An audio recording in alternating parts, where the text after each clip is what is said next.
What? You say your phone wasn't working. Yeah, but I can see it when he's replaying. Oh, okay. There. Yeah. Was what I was hoping for, and I don't think I got enough juice.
Welcome to Biloxi, Mississippi, home of the Biloxi Indians. Charlie Pavlis. And I'm Rick Crawford. Yeah, coming in, Rick, must-win game. Eddie Wayne Whitehead said in Coach's Corner, must-win game. Both teams coming in 1-2. Our win coming versus Hancock, Biloxi, first game of the season, took out D'Iberville. Right. And has struggled a little bit, thrown a lot of picks, 5 interceptions last week from their quarterback. And so, again, they're a little nervous. We've lost 2 games where, when you look at us, we're 1-2, but, man, we're 2 plays away from being 3-0 versus 2 of the ultimately the best teams in our region. Absolutely. Gulfport Harris Central. We played with them, but we didn't get the W. Common opponent with the Biloxi Indians is the Harris Central Red Rebels, and Harrison Central came in here 2 weeks ago and shut out the Indians 21-0. Yeah. So, I mean, anything can happen in a football game on a Friday night, but with that common opponent, we'd like to think that we have a similar kind of defense as Harrison Central. Perhaps we can shut down the Indians' offense as well. And the deal is going to be, if you look at Biloxi, I mean, they're passing the ball an awful lot. We've said it. And unfortunately, we've shown it. Our weakness has been defending the pass. So teams know if they're going to come out and beat us, it's going to be through the air, not really on the ground. We've done a really good job on the ground with maybe 1 or 2 drives versus Gulfport. Well, for 3 quarters, or say every pass play minus 3 last week, the Jackets did a good job on the pass defense. They mixed up coverages. They did a cover 2. They did cover 3. They went to cover 4. They went through a man scheme, which we kind of got burned on at the end of the game, as Coach White had mentioned in Coach's Corner earlier this week. But the Jackets defense right now is the heartbeat of what we're doing.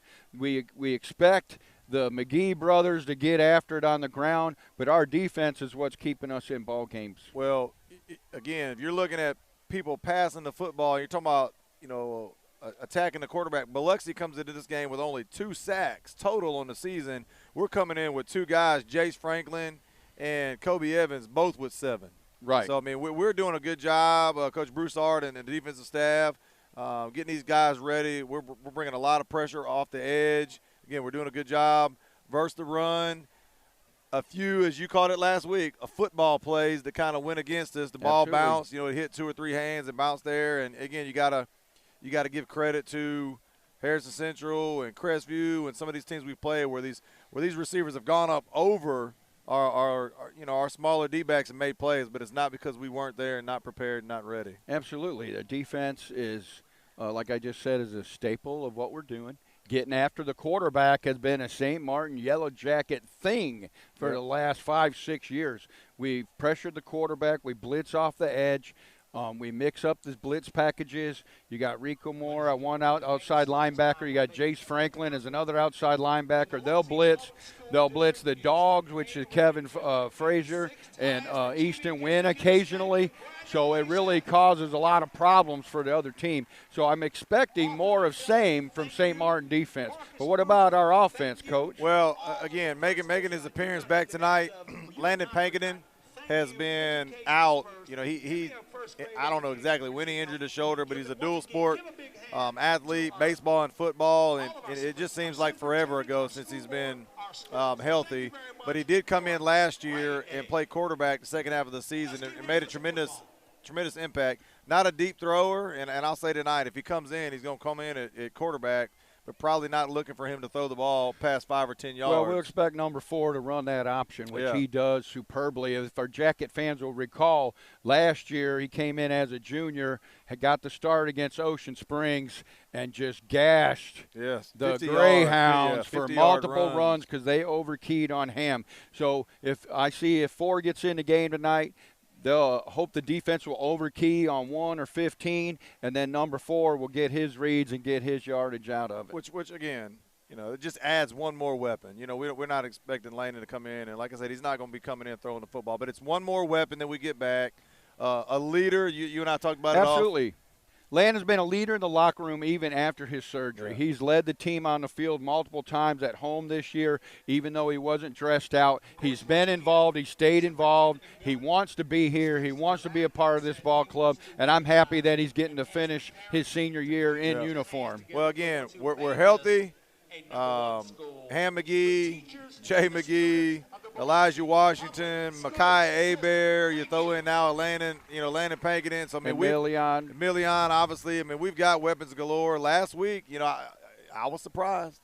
That they were able to. That just tells you how good that defense is for Harrison Central. Well, let's take a look at our offensive line, which makes our engine go. Starting at the center position, Ethan Anderson is the anchor of our line. He's got 16 pancake blocks in the month of September.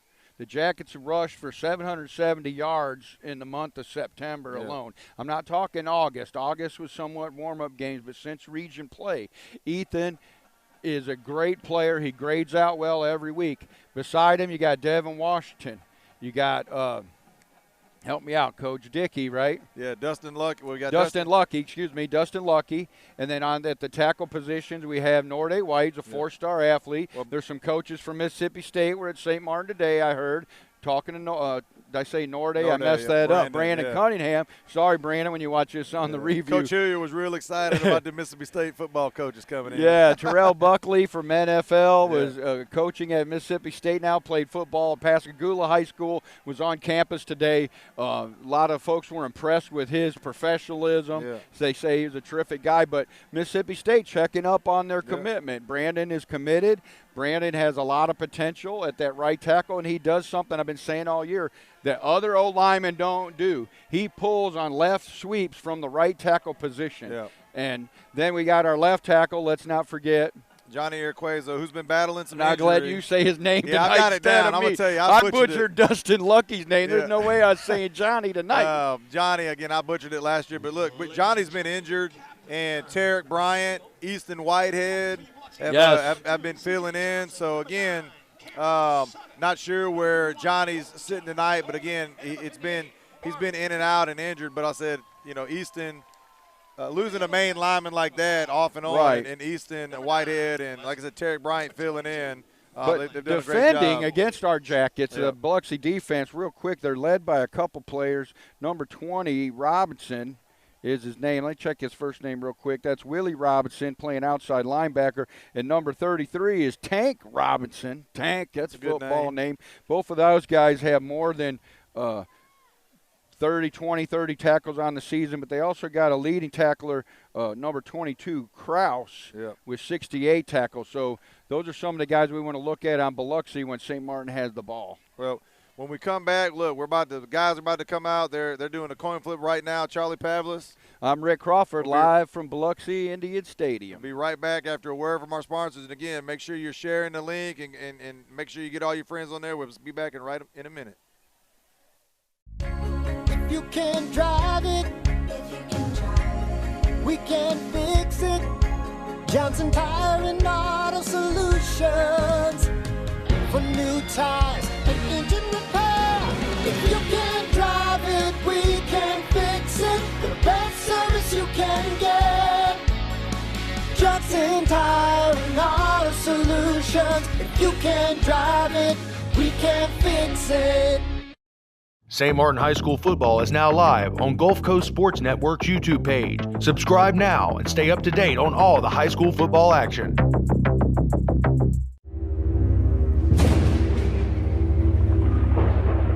Hey, I'm Lee Turner, the host of After Hour Cinema. Be sure to join us every Friday at 10:30, where I'll be sitting right here bringing you the very best in B-movies. Savage Skillet and Tim Allen with Gulf Bank presents a new cooking show that features beautiful homes for sale by Coldwell banker Alfonso Realty. It's a taste of real estate with host Jared Wable. Watch all episodes now on Facebook or WGUD's new Roku channel. I'm going to go with Judge Mark Watts. We ready? We live? Welcome back to Biloxi Stadium. Teams taking the field. I'd like to get a quick word from one of our sponsors. Mark Watts is running for judge and is asking for your vote for county court judge on place 2 on November 6th. So get out and vote for Mark Watts and tell him, if you see him, tell him the judge thank you for supporting Yellow Jacket football. Now, we've got a lot of, we'll come back to our sponsors, but just in case those are wondering, we have some sponsors that have, obviously they're paying the bills there. Some have paid, some have commercials, and some have paid for verbal. And for turnover change and for performers of the month, which we're throughout the first quarter here, we're going to highlight some of those candidates, Coach. And we are ready for the kickoff. And I'm going to tell you what, I don't know if it's been every kickoff, but I tell you what, we've either won the coin toss or what, we've kicked off and got the ball in the second half. Primarily, most of I like it. It's great strategy. But you know what's also I like tonight, Coach? We're out here in the open air. Yeah, I like it, and it's man. our first real football night in South Mississippi. Yeah, the air's Temperature is nice, about 74 right now. It's perfect out here. Well, Jared Wessel is up, Rick, and he's kicking back. Who are we kicking to back here? Number 11, and we got 11, Elijah Sabatini back for the Indians. And Sabatini's going to get that ball at the 2. Andrew Wynn with a whiff right there, and they're bringing us back to about the 37-yard line. It's going to be first down at 10 for the Indians at the 37. Indians did a good job there, Coach, getting what you call a wedge block. They got their little formation, and Sabatini got up in behind his blockers and just kind of moved the pile, giving the Indians a good starting position at their own 37. Well, you and I have talked about it. 3 yards longer, it's a touchback, and the ball's at the 20, and you don't have to defend that, and you don't have to do anything. So, Rick, I'll let you take the Indians, and, man, the Jackets, man, we walked up on the line, but, again, walked back, and like you said earlier, we do a lot of stunting. You got 9 Cameron Sudeth in for the start at quarterback, Coach. He's not been the starter all year. But the Jupiter kid last week threw 5 interceptions, and by God. My boy Frazier. They almost started with 1. Oh, my goodness. 24 had it right in his mitts. It shocked him. He's like, hey, ball. That's all right. We'll call that incomplete pass, Coach. I mean, it looked like he threw it right to him. 2nd 10. Yeah, Jace Franklin lined up on the outside edge, and Jace is coming in. They're going to wind up, throw it again. Shoot his path complete to number 3, Jervin Smith, the wide receiver. Junior, he's 6'3", 175. Again, Biloxi's got tall receivers as well. Good-looking guys. We're going to bring up 3rd down at about 7 here. Franchot Cannon wrapped him up for 3 after a 3-yard gain. And I believe Franchise is going to be locked up man-to-man on that young man all night long. And they can back up 3 straight plays, and here we come. Jace, the Juice Franklin with his 8th sack. His 8th sack on the season. Well, that gives a good segue, Coach, into our finish line performer of the month. Jace Franklin is a candidate for the month of September. Juice, number 22. Talk a little bit about the had 22 tackles in the month of September, 3 for loss, and 2 sacks. If you're interested in participating in the Finish Line Performance Carding Performer of the Month, go to St. Martin Sports Info on Facebook right now and vote. We're going to keep voting live all the way through the 3rd quarter. The kick is up, and let's see if we're going to field this. Going to bounce it. Elijah needs to stay away, and, man, I just hate when we get that close. There's no gain by being close to it in the old ball. Not on a bad punt. Hop. Not on a punt. Everything bad happens when we get too close to it. Let's take a look at it. Cade Gainey got the roll on that punt for the Indians. Jackets ball. Where's the spot of that, Coach? The 16. I'm gonna tell you what. If I'm St. Martin and they come out not even looking to run, 3 straight drop back and throws, and one of them hit us dead in the hands, I'm feeling pretty good right there. And I'm happy with a 3 and out after that. Good defense. Well, Milian, trips right here. Milian Graham at the helm. Ham McGee to his left. Nick Ross split out by himself. We'll get that thing to Ham McGee, and he is met immediately. Straight dive play, Coach. 51. Jonathan Golden, defensive tackle, the senior from Biloxi. No size or weight on this fella. Just call him big. He's playing that inside technique, and he got the gap and shut down that play for a loss of 1. All right, going to bring up 2nd down and 11. Again, Milian at the helm again, trips left now. Ham McGee on the right.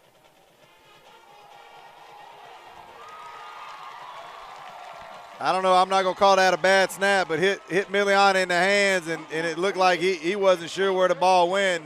Ultimately, it's going to be a turnover for the Indians, and they're going to take over at the 7-yard line. 58, Marvin Dickey came out with a heads-up play. I don't know if Ham went earlier or he was in motion, but the ball and Ham hit Milian all at the same time, and then they lost the ball. I wouldn't have minded a and false the Indians start came penalty up right with it. there. It would have stopped the play. But Indians came up with it. I'm not certain how Ham kind of came across at the same time the ball was getting there. It was just one of those miscues that really hurt us last week. Yes. It's time for this Jacket defense to show their stuff here. Again, Jace walked up on the line here. They're going to go to the ground at 25, and it's going to be a Biloxi touchdown right off the bat, capitalizing off of the fumble. Krishan Kendrick, the running back for the Biloxi Indians. He's a predominant player for their team, and he just ran straight ahead right over the Jacket offense between the the three-man front and took it in for the 7-yard score.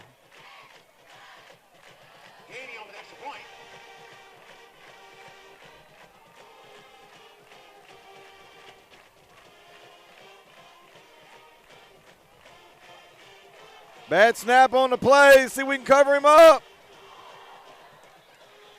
Still a live ball, Coach. Everywhere. Should be able to pick that up. They whistled him down. They whistled him down. But you are correct, Coach. They could have picked that up and ran for 2 points. Whitecap kind of whistled them down. I thought a little bit early the ball was fumbling around. Well, the defense has been on the field for 4 plays, and it's been nothing but excellent coverage, excellent on the extra point.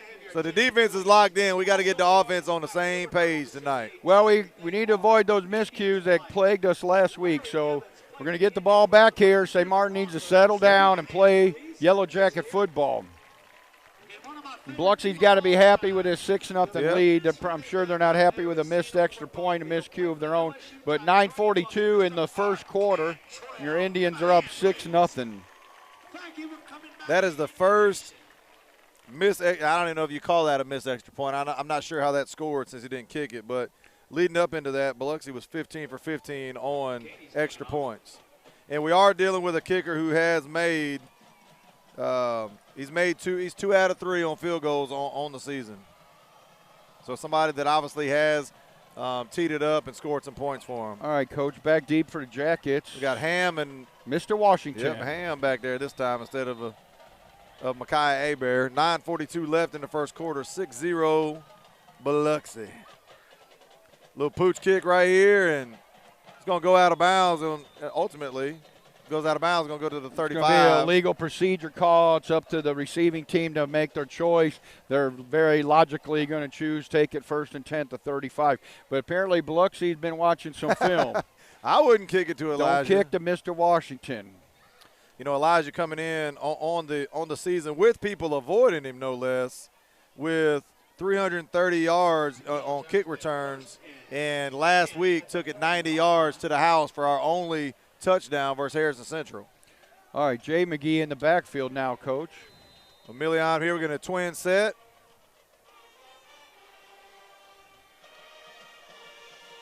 Snap, going to hand that thing to Jay McGee, and he's going to bounce left. 5, 10, about a 12-yard game for St. Martin. First down. Yes, sir. Yes, Coach, sir. I was watching Brandon Cunningham that whole play. He came from the right tackle, goes a sweep side all the way to the left side and gets the block, seals the edge, gives Jay McGee the running room, and we got a Yellow Jacket first down. Great play by Big 78. Brandon Cunningham, there ain't many people walking around look like him in high school. And we were fortunate to have it twin set again. Million at the helm, Ham McGee back in on the left. Gonna hand that thing to Ham, bouncing right. Cutting up about a 5, 6-yard gain for Ham McGee. Now, I have no doubt that we're going to be able to run the football tonight. Sabatini with the tackle after a gain of 7 for the Indians. And you're right, Coach. Nice outside zone run for Ham there. Yep. And all he does is just come down the line till he finds his gap, and then he goes when he gets no dancing, just take run the grass. That's what you say. We gotta find out if running the ball is going to be enough. Ultimately, that's the deal. Trips left, and what we've been successful with, one of our best plays all year, the old hard count there. We've probably gained. I don't even know if that's a stat we have, but that's going to be enough for a Yellow Jacket first down. But we'll take it. Milliard Graham playing heads-up quarterback, gives a nice hard count. Jacket showing discipline on the O-line, not moving themselves. That's free yardage, and we'll take it. Yeah, what's better than 5 yards? Free 5 yards. Absolutely. All right, again, still in the trips. Trips left here. Ham McGee on the right, Emilion. They're going to drop back, throw the little flare out there to Micaiah. Doing a little dancing. Micaiah's still up. Hold on to it. I get nervous when our guys try to fight for extra yards. That's just a little bubble screen there. Micaiah Abear on the inside slot with the trips left, and he just flared out there and let the other 2 receivers block for him. And then Abear worked his way through traffic a little bit, got a couple extra yards. It'll be 2nd and 4. Chaz Pilot checking in, which normally means we go to a little jumbo set. And if I see that lineup and Chaz Pilot in, you best believe that we're going to run right behind him. Chaz playing that little H-back, fullback tight end hybrid. Timeout, Biloxi Indians. We're going to time out. 7:58 left in the first quarter. 6-0 Biloxi. Be right back after a word from our sponsor. Okay, team, you guys ready to play? Yes. Who has the best audio on the coast? Give me some brands. JL. Hertz. Alpine. What's another one? Rockford. Kenwood. Exelon. Pioneer. Pick the winning team at Empress Audio with 2 locations to serve you, Gulfport and Pascagoula. Who are we? And it looks like these, I don't know if these are even working. All right, welcome back to Biloxi Indian Field. All right, Coach, before the play, we're going to get our next finish line performer of the month candidate, Ethan Anderson, center, highest rated O-lineman, 16 pancake blocks in September, led to 770 yards rushing. Vote for Ethan at St. Martin Sports Info on Facebook. Yeah, I see that formation, and without a doubt, I know we get Chaz Pilot in there.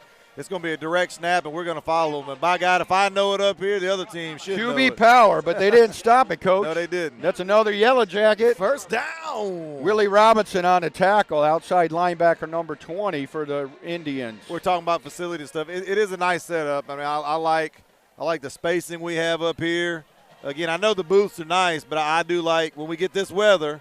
I like being out here in the crisp air. You can hear everything well, if going it was raining, I wouldn't want to be out here. Yeah, this is true. Twins said again. Elijah Washington in motion. I mean, we're going to hand it off to him, coming across the face.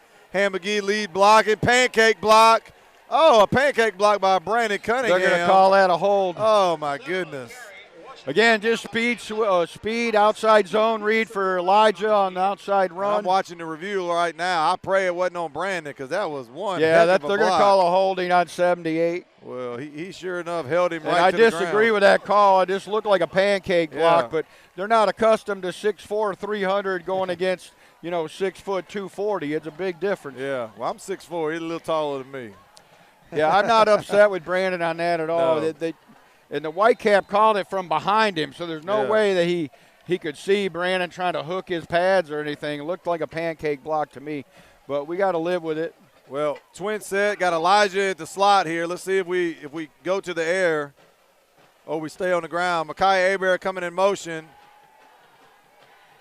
Halfback screen and not a good toss by Million, way too high. We're going to get another penalty on that, possibly an eligible receiver downfield.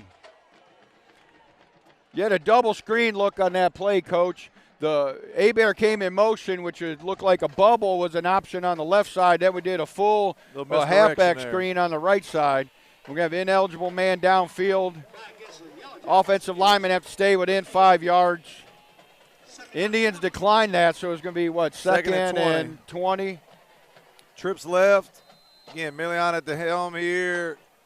Ham McGee to his right. Marquez Gillespie by himself down here on the near side. Again, we're going to get that thing to Ham this time. Although Million wouldn't have been a bad keep. Ham plants. Comes back still running. Ham McGee for a gain of about 14. Well, Ham got an extra 6 right there just by moving his feet, keeping those feet moving. 22 for the Indians. Anthony Krause was the one that finally wrapped him up. Don't be surprised that, Million keeps it right there. He might have taken it to the house. Because, again, everybody followed, and that gap in that middle opened up. That's called an inverted veer. So he's reading the defensive end. The defensive end goes outside with the back. He's supposed to keep it and cut inside. Twin set again. Jay McGee checked in at the slot here. Again, I like Jay when he's at the slot because, man, he does a great job blocking.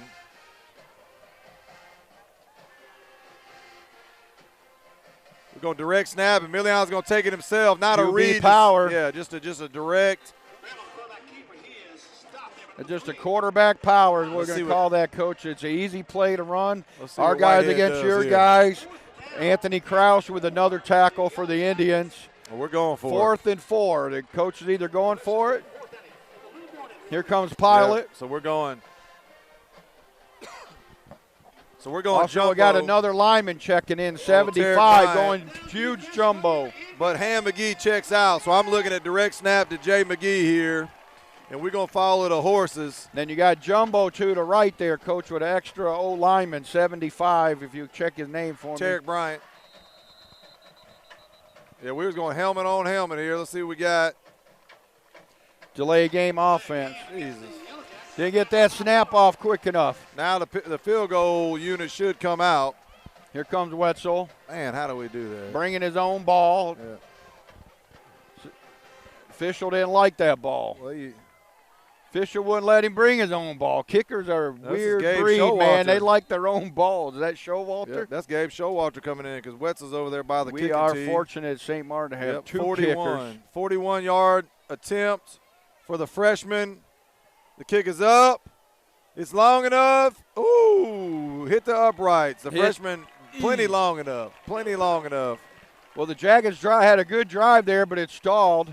We had a couple penalties. The holding penalty is really what caused that drive to stall. 5:28 left in the first quarter, 6-0 Biloxi. Be right back after a word from our sponsor.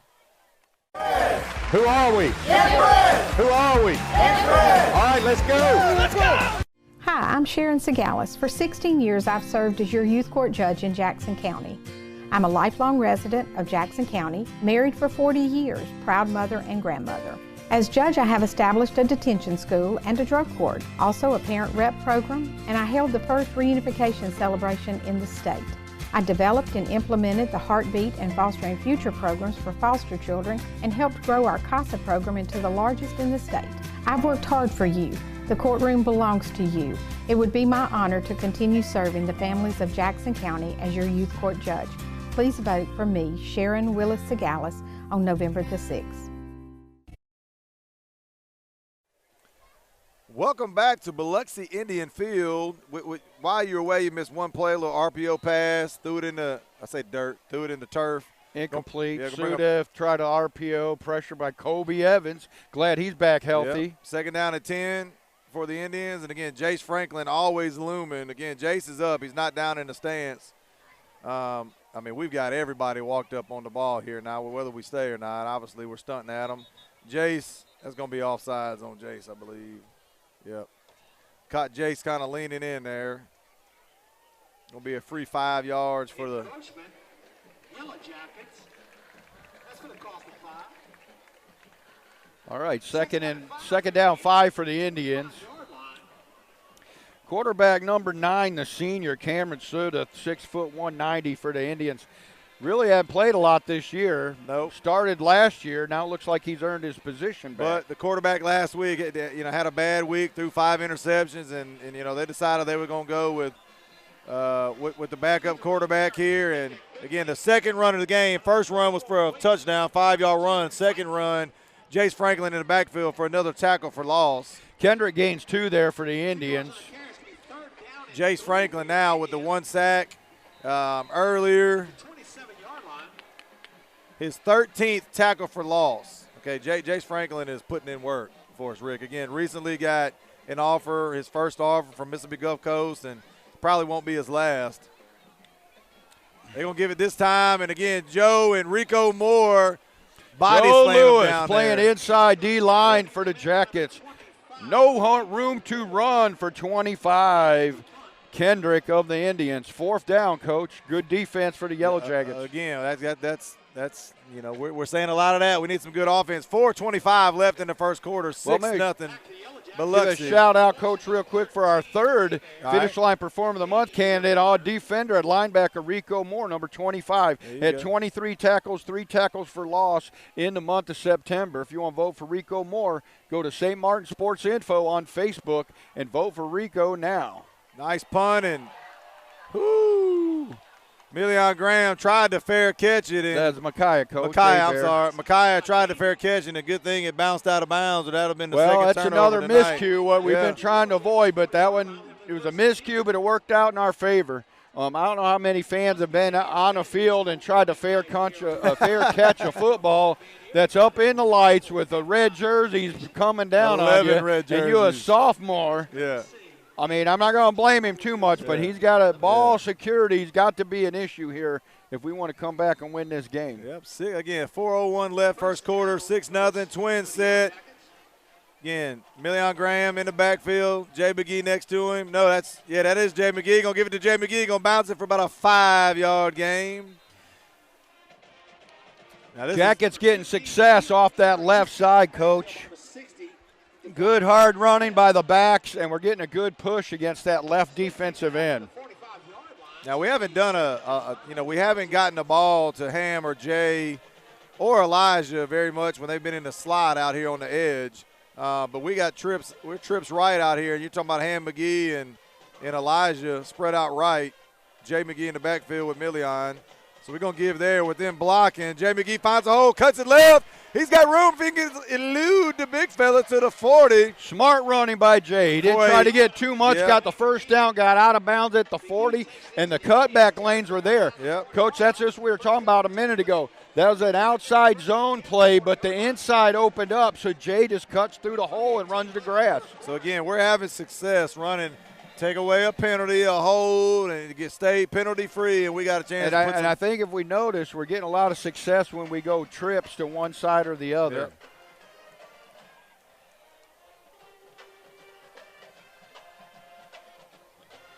Yeah, go get that thing to Ham McGee. Head down.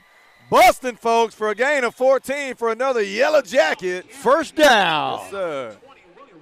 Ham McGee north and south right behind the left guard, Coach, getting it done. Beautiful run. Nice hole and just enough crease for Ham to accelerate. Nothing fancy. I saw Ham at our homecoming dance, a few weeks ago. There ain't no fancy moves in him now. Looked like 20, Willie Robinson in on the stop again for the Indians. Gonna get that thing to Ham McGee again, pushing forward. Woo, Million keeps it right there. He's got room to run. 2:56 left in the first quarter, 6-0. 58 Marvin Dickey, D lineman for the Indians, made the stop there. So, yeah, I think we're getting a little more success running that left side. Even Jay's run to the right side, he had plenty of room cutting back left. See if we send one in motion here. We come across the face. We're going to hand it again. Ham McGee bouncing. Snatched him down. Oh, was that Elijah? Yes, Elijah catching that handoff. That's an inside zone. He found a small crease between the guard and tackle on the right side. Brandon turned that defense out. Cunningham, that is, got enough to gain about 3. Well, so here comes Landon Paketing. Third and 4. Coming in at the slot, his first time out on the field. Good to see him back after shoulder surgery in off season. Now we're sitting here with Million at the quarterback, Elijah right back there with him. Looks like we're going to go timeout, St. Martin. 1:57 left in the first quarter, 6-0 Biloxi. Be right back after a word from our sponsor. Coast Pawn and Jewelry in Ocean Springs is your one-stop shop for buying, selling, or trading. Get instant cash for your items of value. We buy jewelry, electronics, collectibles, coins, vehicles, boats, gold, tools. Anything of value that we can resell, we'll buy. We also do short-term loans on merchandise. So stop by today and turn your unwanted items into cash. That's 718 Bienville Boulevard, Ocean Springs. Call 228-818-0001 or visit the website at thirdcoastpawn.com.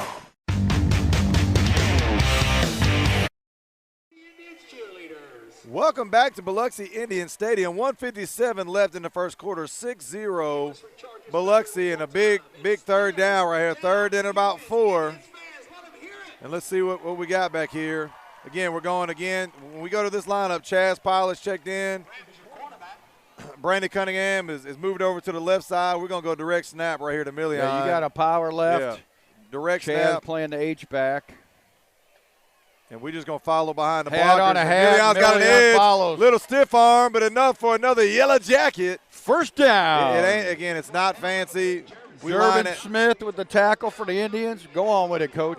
You're saying his name a lot. Smith and 22.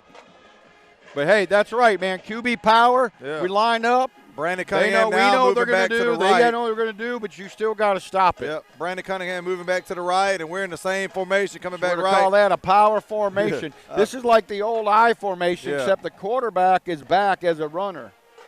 I don't know why we're having to look to the Million, see if he can bounce it on the outside to the 5, holds on to the football. We're looking over there to the to the coaches for the play, and we're in that formation. We only run it one play. And number 3, Jervin Smith with the tackle again. He's coming from the Sideline. backside to get that. To sideline. But Million cut that outside. The Indians did a good job of squeezing the hole. Million just cut it outside. Well, Million's checking out. We're probably going to stay same formation. We're going to snap it to Jay or Ham. And obviously, as I'm looking there, it's going to be a snap to Jay McGee. Ham McGee lead blocking. We'll call that Nope, power we're left, go Ham. Coach. I'm sorry. We're going to go to Ham with Jay. Jay blocking. Let's see if Jay get up there, and Ham plants, lowers his head, still moving the pile. Going to be down at about the 1 yard line. 54 seconds left in the first quarter. Power left behind his brother And I Jay say run it and behind again. Chaz Pilot. Yeah, I say run it again. Nothing fancy. Let's just get in the end Look like zone. big 60 Devin Smith in on the stop for the Indians, the D lineman. A timeout looking for a measurement. That gives me an opportunity, Coach, to call out another finish line performance carding performer of the month in September. Quarterback Million Graham was 14 of 28, 185 yards passing, 3 touchdowns, 0 interceptions, including a 5-for-5 night against Hancock at home. He's also rushed it for 26 times, 118 yards and another touchdown, and rushed for a 2-point conversion in the month of September. If you want to vote for Million Graham as finish line performer of the month, go to St. Martin Sports Info on Facebook. You have to the end of the third quarter to get that done. And remember, every vote decides who's getting it. It doesn't have anything to do with you and me. This is a fan-oriented vote. Absolutely. One vote per fan. We're going to review them all at the end of the third quarter. We'll announce sometime in the fourth. So, again, we're depending on you to be able to come through. Finish line wants this to be fan-driven as opposed to somebody just picking. Absolutely. So the ball's in your hand. And if you haven't been there yet, they got the fastest carts on the coast. Well, here we go. We got this lineup again, this power back lineup. We're going to snap this thing to Ham with Jay McGee and Chaz Pilot lead blocking. I hope that's what we do. And we're going to lead Ham McGee. Great power behind 15. They stood him up. The Biloxi Indian defense shifted on that one. They read the power formation, slid over. Now, we might have got the all first, right, but because we won that battle, 4 straight times, so they finally win one of those battles. I'm going to call out 11 for the Indians. Sabatini finally getting in there. Well, it's 17 seconds left in the first quarter. They're going to bring out another chain measurement. Jackets can get a first down without scoring, and to get a first and goal inside the 1 is possible. Now, here's in the traditional offenses, which you'll see a lot, although Tom Brady takes a lot of snaps in the gun, he'll get under center right here when you're talking about an inch and just follow behind them big hosses they got, and you don't see Drew Brees do that a ton. First down, Jackets, first and goal inside the 1. I would not be surprised if we stay in this power formation. We don't need a handoff with any of our backs, and that's just an easy snap for Anderson. He throws it back there, and they follow the white butts until they see the end zone. That's homecoming for Biloxi. If they want to get this crowd fired up, they can stop us 4 straight plays here, but I'm not sure that's going to be able to happen. This is a huge confidence builder for the O-line, proving that they can just shove the Indians down the field. Snap to Million. He's got room. He's going to walk in there. Boom! Touchdown, Jackets. 5 seconds left. Again, Million Graham, finish line performance carding, performer of the month nominee for September, continuing to fill the stat sheet in October in a Yellow Jacket first touchdown. Jared Wetzel in now for the extra point. Again, Gabe Showalter got the first snap and the first field goal opportunity, missed it, and now Jared Wetzel's in here. Nick Ross with the snap, Chaz Pilot with the hold. The kick is up. It's good. Going to make it 7-6. St. Martin, 5 seconds left in the first quarter. Going to stay right here. Well, listen, we've played almost 12 minutes of football. I know we're only up 1 point, but we've controlled the clock. Yeah, the first quarter we controlled the clock, the running play. We decide we're going to play big boy football and just shove them down the field. It's working. Yep. It's working.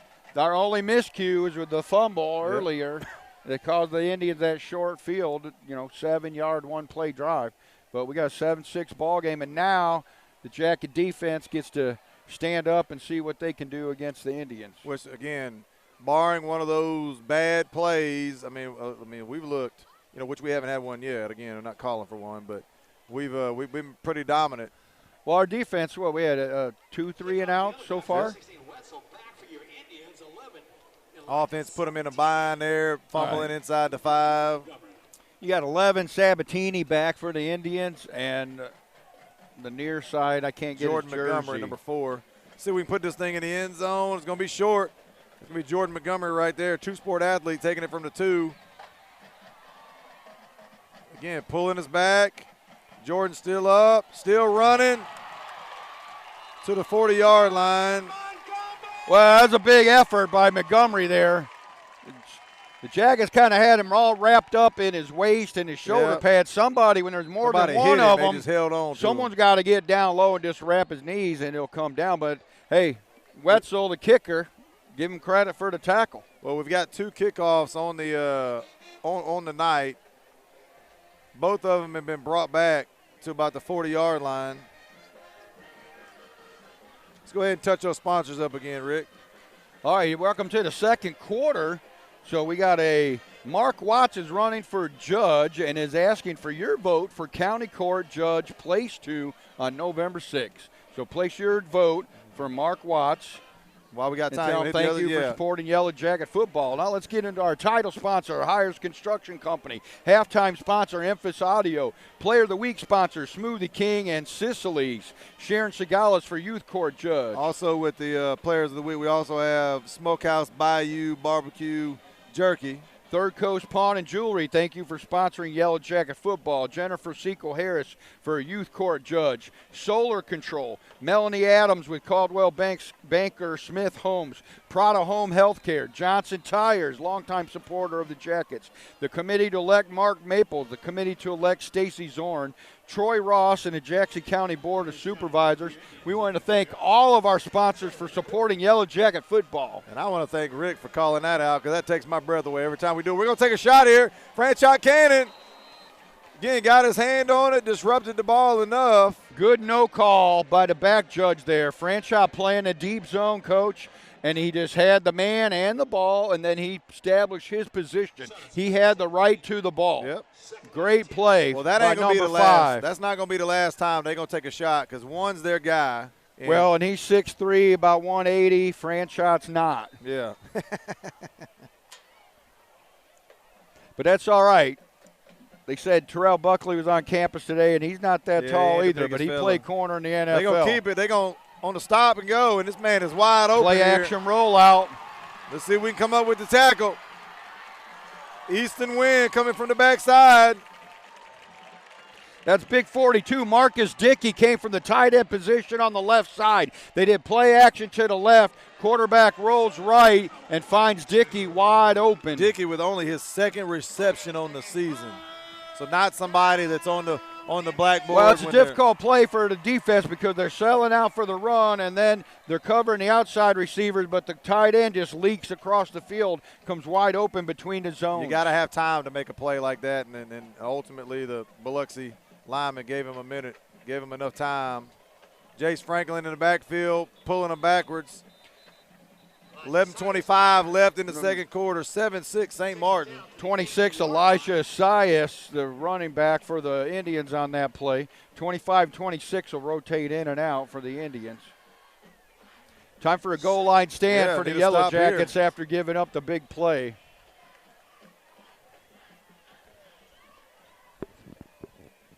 And Biloxi got some guys playing both ways there. Obviously, you're calling out some names on offense and defense here.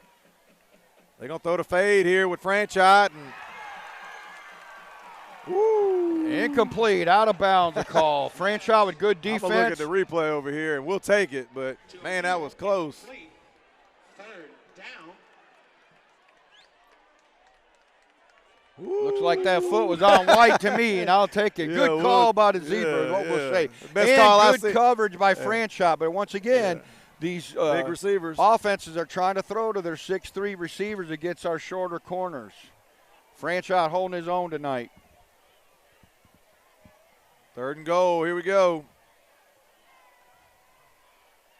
Not afraid to toss that rocket. They're going to throw the fade again. Jabrian Andrews over there on coverage, going to throw it out of bounds. Shaquille O'Neal couldn't have caught that one.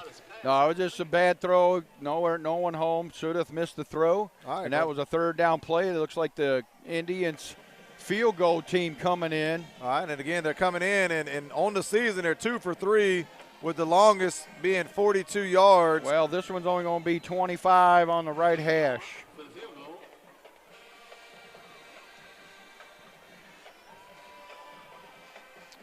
And that's number 40 coming in to kick, and that's Gainey. Is that what we want to call him? Yeah, Gainey. Snap is down. It's good. The kick is up. Going to split the uprights. Going to make it 9-7 Biloxi. 10:45 left in the second quarter. Going to stay right here with you. Hey, we got Cade Gainey squeezed that one in from the right hash. That's a tough kick from when the shorter distance, having to cut it back in. Gainey did a good job there. Indians really one play on the drive, and then to set them up in field goal position. Now they got the 9-7 lead. I'm going to name our final finish line performer of the month candidate for September. And that's Kobe Evans, defensive lineman, had 6 tackles on the month of September. However, 5 of those tackles were tackle for loss and 2 sacks in the month of September. Now the tackle amount is a little bit lower for the D line, but in this 3-3 stack defense, your linebackers are going to get a lot of tackles. But Kobe Evans has been doing a great job in the month of September. Yeah, and he was a difference maker last game, which wasn't in the month, but. Yeah, he loaded up the stat sheet last week before he got injured in the fourth quarter. All right, now we've kind of changed our formation up here, and we've put Elijah up and Ham McGee back. Well, if they try to pooch kick on this, Elijah doesn't have to fair catch it. We can return that, but I think they'll probably kick it short. They picked Chaz Pilot. Chaz Pilot's going to catch it. I don't know that he called a fair catch. He called a fair catch, which you can do on the kickoff. And he caught it at the 27 where the Jackets take over 1st and 10. Hey, although, look, I know he didn't get any yards, but no fumble. We get the ball, good field position here, and good job, Chaz, coming out with that ball. Let's talk about Chaz a minute, Coach. Number 10 just does whatever he's asked to do. He plays a little linebacker, plays a little H-back, playing some special teams. He's the holder on the field goal team. Yeah. I like players like that. I really like players like that. Not a guy that's going to score any touchdowns, but extremely valuable. Well, you never know. They might give it to him in that jumbo. All right, twin set again here. We're going to hand that thing to Ham McGee, and he's bouncing off of 1, 2, 3. He's still up running. Ham McGee for a yellow jacket. First down. Yes, sir. Ham with a nice lane between the right guard and right tackle. They got this this term called yards after contact, and Ham McGee might be one of the tops in the nation. Those are called yak. Yeah, a little yak right there. Yardage. We get some yak on that. But speaking of yak, Brandon Cunningham's he's owning this right defensive end over the left end for the Indians, but the right tackle. The fans want to watch him on this play. Trips right over there, and again, Landon Pankin checked in. Million's going to keep it. Brandon Cunningham pulling, great block. Million to the 40 for another yellow jacket. First down. And I almost. And Coach, you know what I'm going to say because I just love it. Yeah. Who is 6'4", 300 pounds, and can pull from the right tackle position and get out front on a left sweep? And Million was exceptional following the blocks on that play. I'll tell you who, people they give SEC scholarships to. Absolutely. Oh, I'm hearing the shark thing down there, the old Baby Shark song down there by the band.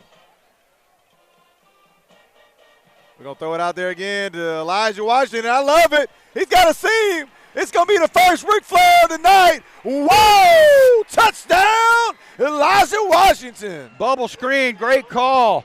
Well, I love Million Graham did the play action, then hit Elijah in the bubble screen. The other 2 receivers held their blocks just well enough, and when Mr. Washington gets a seam, Coach, he's gone. Rick, I'm going to tell you, that's his 12th reception of the season. Micaiah had one earlier, so they're both tied at 12. And that's going to be Elijah's second touchdown reception of the season. But I'm going to tell you, and Coach White didn't have to talk, I love getting the ball to Elijah with some open space out there in the slot, the little bubbles. The kick is up. It's good. It's 14-9. St. Martin, 10:02 left in the second quarter. We'll be right back after a word from our sponsor. Every day, a Chancery Court judge takes responsibility for people's lives by making decisions on cases presented to the court. These decisions will affect people for the rest of their lives. Such decisions should be made in a timely fashion, based on the law and sound judgment, and with a good dose of common sense. I am Mark Maples, candidate for Chancery Court Judge Place 3, and I do ask for your vote and support on November 6th. Maples for Judge. Save Right Pharmacy. Yeah, he's in there the whole time. Welcome back to Biloxi Indians Stadium. 10:02 left in the second quarter. 14-9 St. Martin. And Jerry Wetzel back to kick off. And let's see if we can. Look, we ain't put one in the end zone tonight, Rick. He's about due. He doesn't. Well, we're kicking the other way now. On the wind, it's not a big wind, but it should be at our back. Oh, well, it's going to. Squibber. Oh. Live ball. All right, they're going to pick it up, and let's see what we can do here. That's 11, Sabatini with the return. He's had a couple good returns for the Indians tonight. Gets the ball out to the 28 where they'll take over 1st and 10. Well, every team has had good field position, every time the ball's been kicked. Well, with the Biloxi kick return game, I like their style here, Coach. What they do is they bring their whole blocking unit into one point on the field and then go. So it creates like a little wedge, and all the returners got to do is get up in that wedge. And then if a seam opens, he's going to be gone. Well, we got our linebackers back now. We're in that traditional 3-3 stack here. Nobody's walked up. No pressure coming. This is going to be a cover 1 or cover 3 zone. Although Jason's walked up in there, it looks like we're back.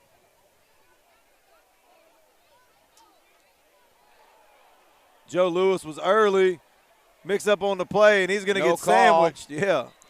Kenny Williams step up. Sudeth, I think the quarterback Sudeth was waiting for a whistle. They all kind of froze, but there was no whistle, no flag. That was great timing then. Give credit to Big Joe. Fans don't like it. Here's some boo birds down below me. They'll be all right. That was Joe, man. Indians liking this pistol formation, Coach.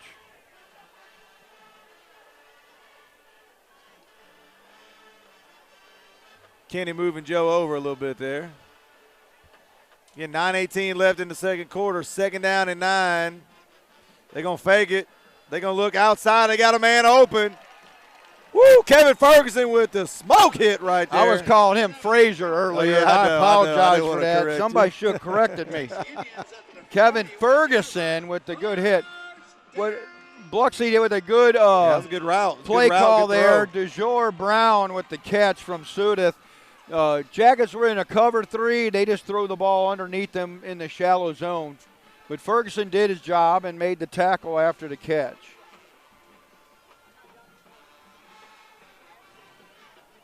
I mean, other than the first toss when he threw it right to Kevin Ferguson and he dropped it, Sudeth has been on target. Look, speed sweep right here. Easton Wynn took a bad angle right there. D. Ingram coming. D. Ingram finished him up. Easton Wynn got a hold, and there is a late flag. Probably a chop block right there because I'm not certain what that is. I think 78. Probably going to be on 78 for Biloxi. Yeah, hold right there. He tried to hold Kenny and lost his helmet. The offense.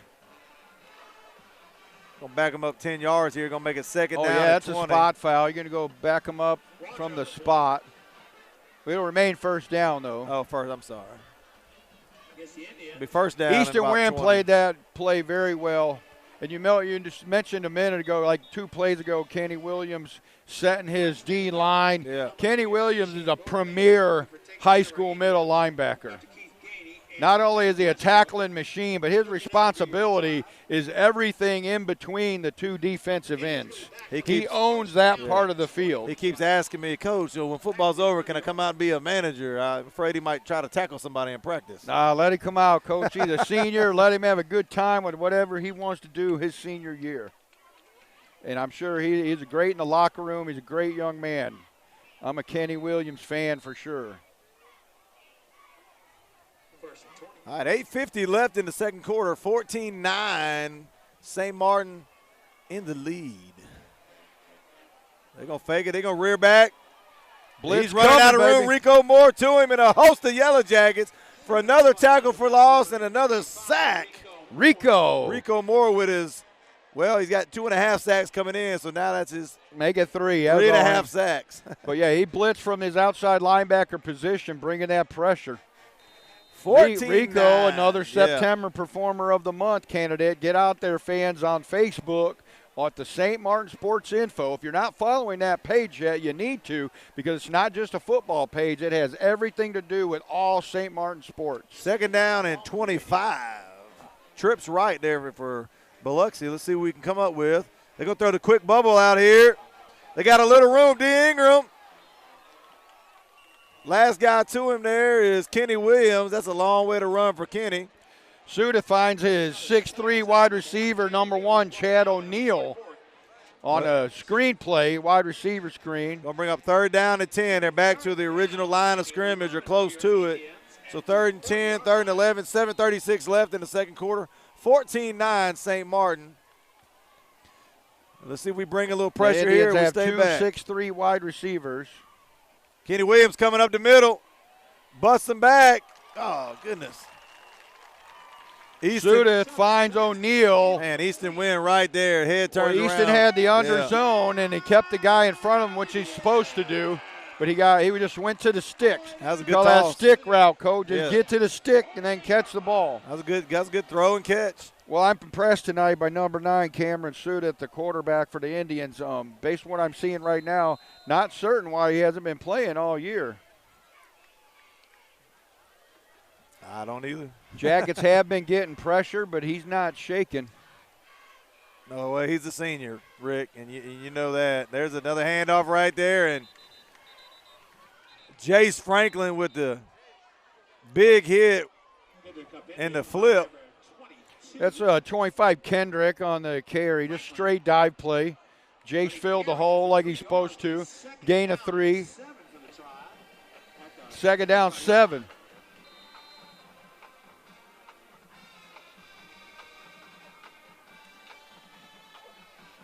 .649 left in the second quarter. 14-9 St. Martin. Second down and about 7 here. High snap. They drop him back. They're going to want one-man route. We're there. Man, there's 4 Yellow Jackets there. And, oh, my goodness. If they call interference on that, I'm not going to like it. That was great defense by 29. Jabrian Andrews. He's playing a deep zone. He went up for the ball. Goodness. I 100% disagree with that call. He went up for the ball with the receiver. He did not hit the player. I 100% disagree with that call. I missed the replay. I don't like to be that guy that argues about zebras, Coach, but I 100% disagree with that call. He's playing a deep safety zone. The ball's in the air. They both go up for it. Yep. All 4 hands are on the ball. That is not a pass interference. Well, whether we like it or not, it's going to be first down and 10 for Biloxi at the 30-yard line. Big break for the Indians. 15 yards on that play. So first and 10 from the 30. Hadn't handed it off very much.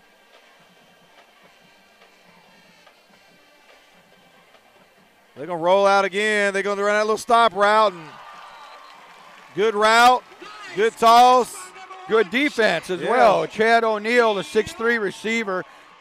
Sudith just put it up for grabs, honestly. Jace Franklin giving him the pressure. The zone coverage was there, but it was just high enough that only O'Neal could go get it with his 6'3 frame. Indians play first down and 10 to the 19-yard line. That's one way you just call a football play, Coach. The defense doing their job, but the offense executed. That's part of that bigger, faster, stronger deal where he's just bigger.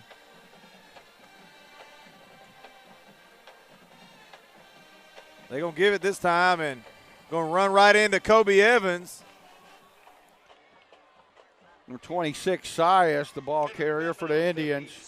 Indians doing a good job right now, mixing up the run with the play action. I apologize. That was D'Angelo Gaines. Saw the 5, and I just assumed it was 56 Gaines with the tackle, our other defensive end. Norday checking back in. Jackets doing a good job rotating the D linemen in and out. It's also a luxury this year that was first time and maybe forever that we don't have starters starting both ways.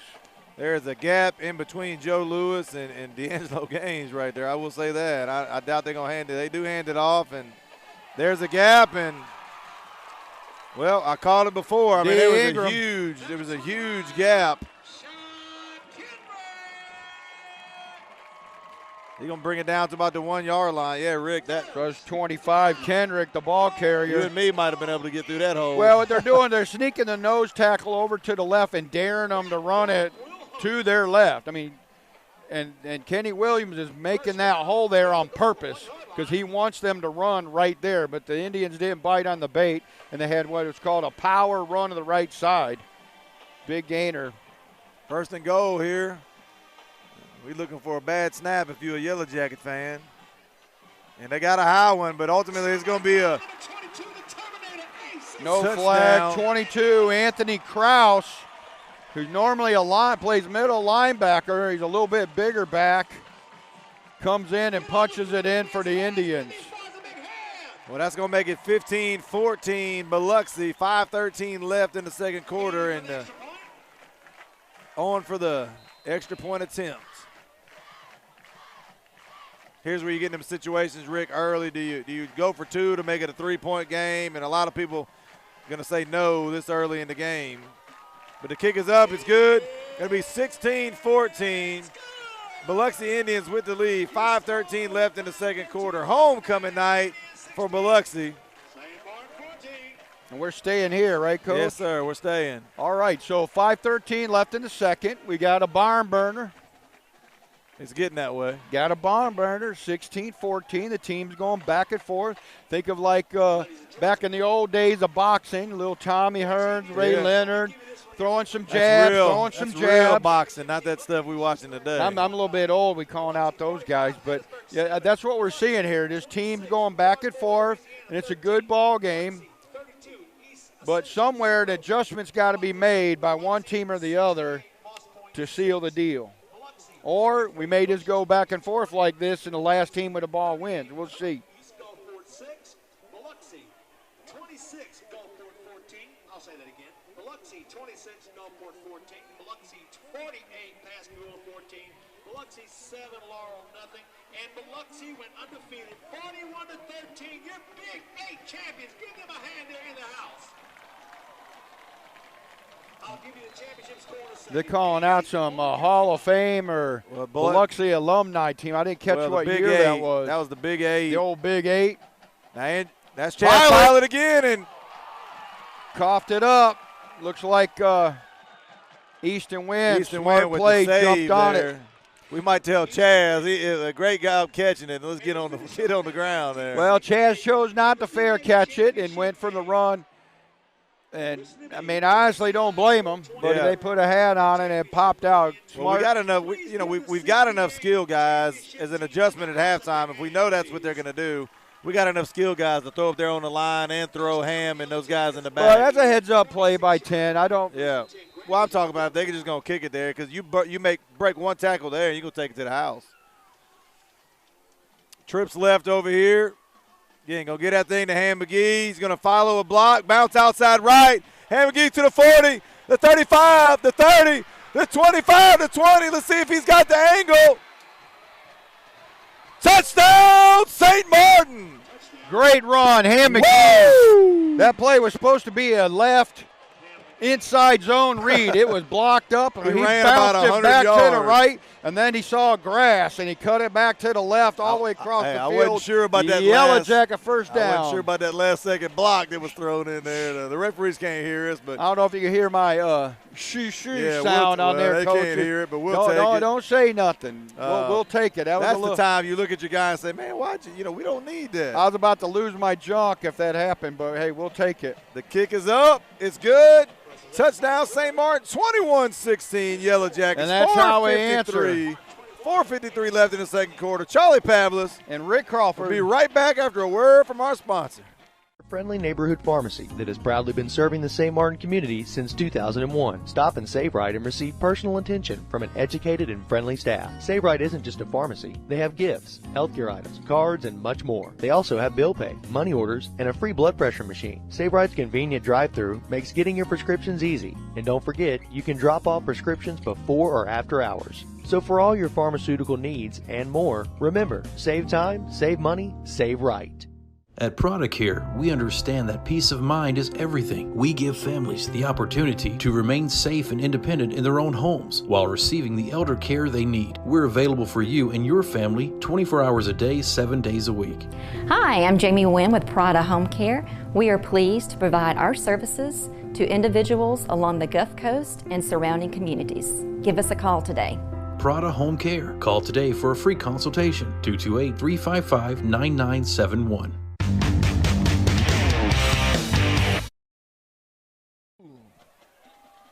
Welcome back as the kickoff comes, and again, Biloxi makes it to the 30 and one tackle away from bringing it to the house. 4:47 left in the second quarter. St. Martin 21, Biloxi 16. If you coach Whitehead right now, what you thinking? Play defense. I'm not going to try to get in his head. I know him well.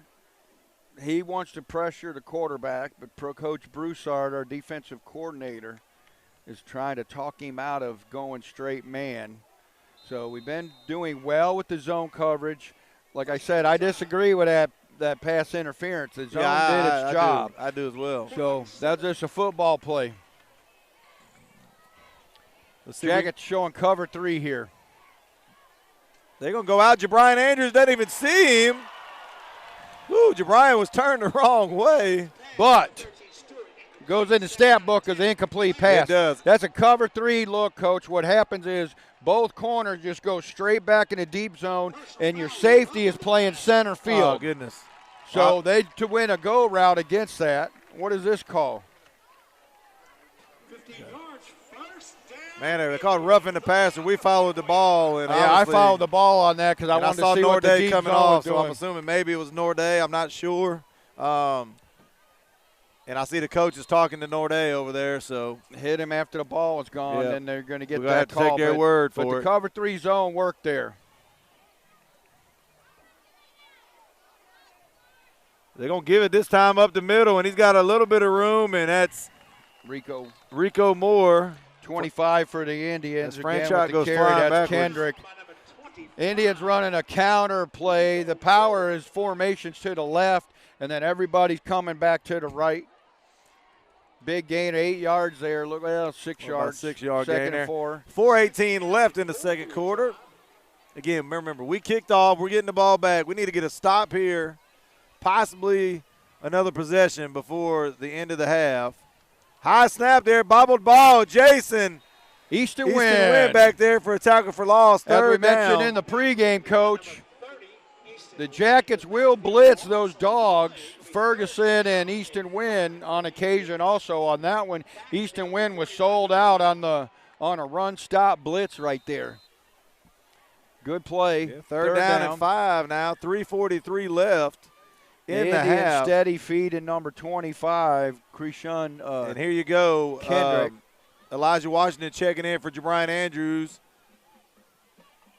So let's see. They're looking right here. They're going long. D. Ingram coming back there with him. D. Ingram with the beautiful, beautiful play.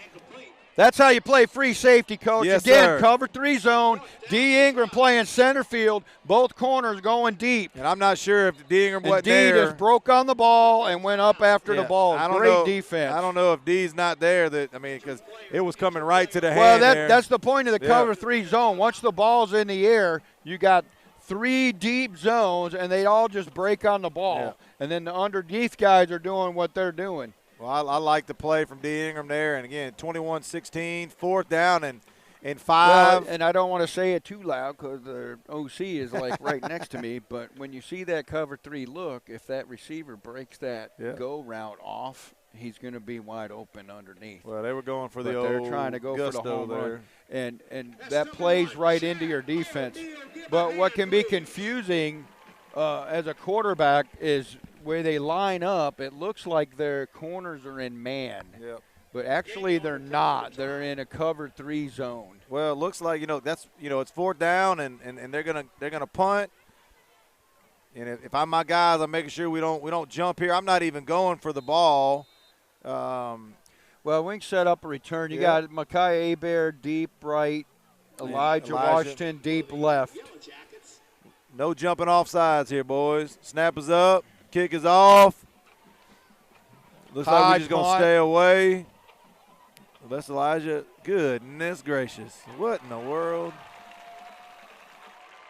Look, Coach, I've made a habit. I made a habit for many years of not criticizing a high school player.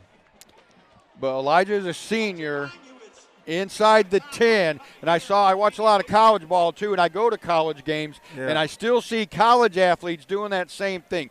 Put your heels on the 10. Yeah. If it's behind you, leave it alone. Now, Elijah trying to make a super play and end up really hurting the team. Elijah said, Coach, I tell you what, I'm going to back us up so we can get 95-yard touchdown right here. So we're going to see 3:16 left in the half.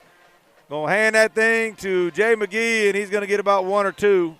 Well, that punt really changed what the Jackets are going to do here offensively. So now they're being cautious, just running the inside zone, bringing the hammer with 15. The D-line for Biloxi held on that play. Big number 60 in on the tackle, Devin Smith.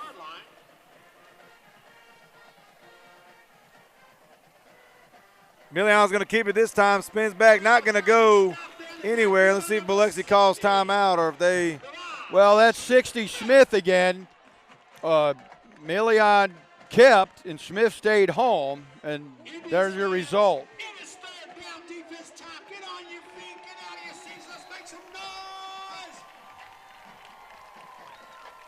The Biloxi PA announcer playing cheerleader. Yeah, 3rd down and 8. For homecoming, there isn't really that large of a crowd here. I'm kind of surprised. Well, it's a big it's a big stadium too. I mean, it's got a lot of seats. We got a good sized crowd. Gee. Million Graham with the play action rollout, coach, tried to find Andrew Wynn, and the D lineman looked like 51, if I'm not mistaken, got a big paw on it for the Indians. That's Golden. So now punting, 4th and 8. 4th and 8. Now number 4 back for the Indians, Jordan Montgomery. On their side, they're on the Yellow Jacket side of that 50 now. We want to make sure that we get a good snap here. Jared Wetzel with a good snap. Nice punt. Jordan's going to have an opportunity to return this. Maybe he's not. Nope. It's going to roll, going to take a Yellow Jacket bounce. Hey, I'd rather it go out of bounds at the 45 than that joker take it. I agree, Coach. That's a good high school punt play right there out of the end zone. Nick Ross, his knees knocking on that snap. He don't want to make a bad snap. Wetzel handled the snap, got the punt off. About a 40, obviously it's I think the Indians were conservative. They didn't come at him trying to block it either. But that was a good punt, put it out of bounds, and now you got to play defense. And number 1. Protecting a 5-point lead, the Jackets are, coach, with 2 minutes left in the second quarter. Number 1, O'Neal, still not in. I don't know if he cramped or what on that last play, but, a guy that was catching a lot of balls for him. Brian Andrews out there on an island by himself on the left side.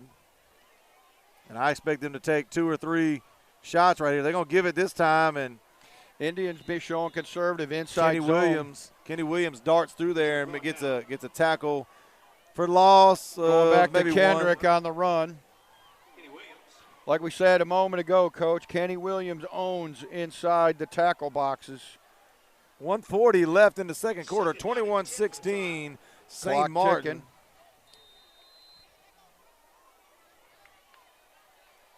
Jackets showing man coverage on this play.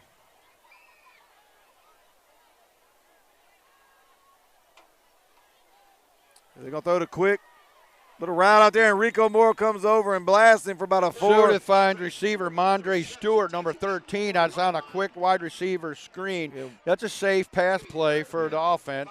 1:12, 1:10 left in the second quarter, 21-16.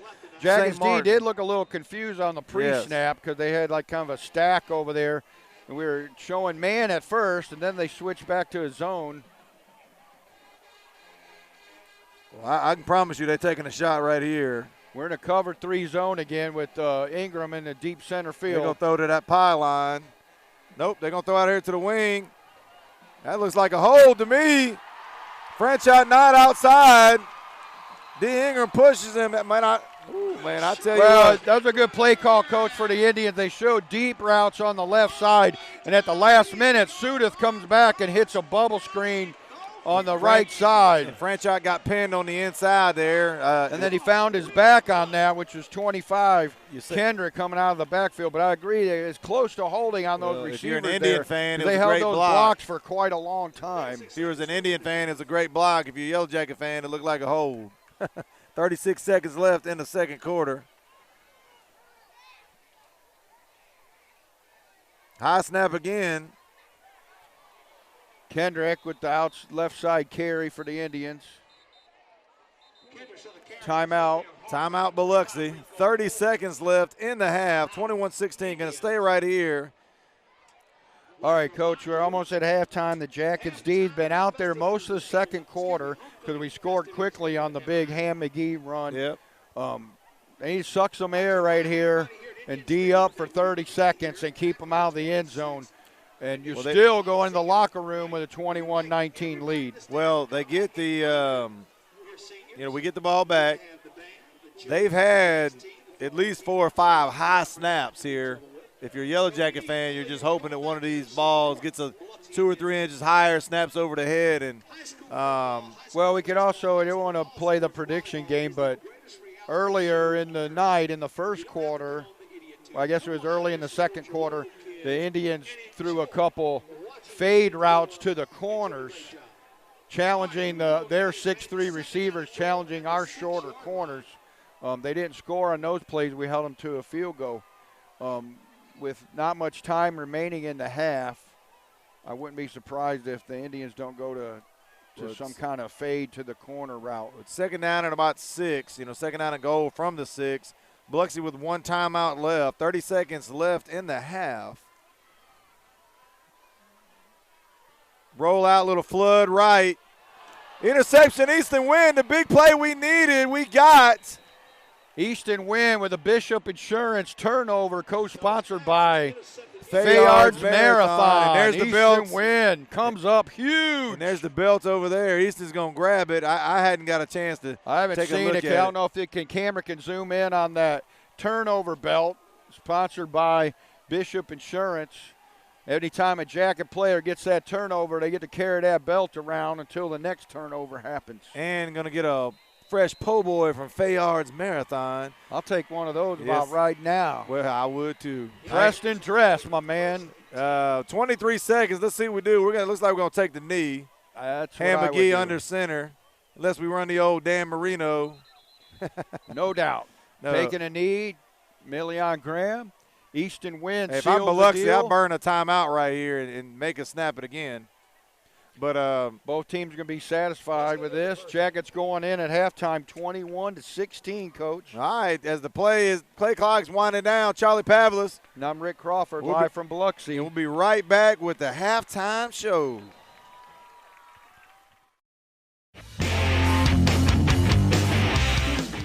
Are you planning on building a new home? Or does your home need remodeling or repairs?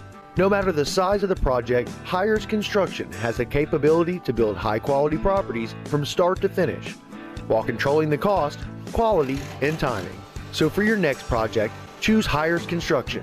Higher quality, higher standards. Hires Construction, family-owned and operated since 2010. For all your construction needs, give us a call at Hires Construction. If you're thinking about selling your house or buying a new home, please give me a call.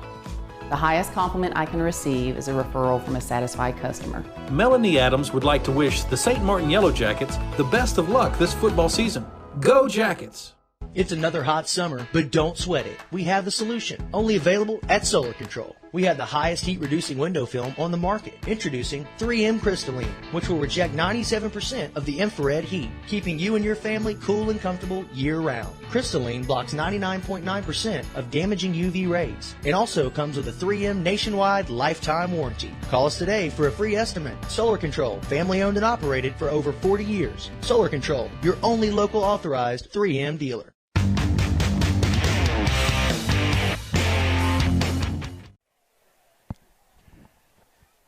Welcome back to Biloxi Indians Stadium. Charlie Pavlis. And I'm Rick Crawford. How you guys doing tonight?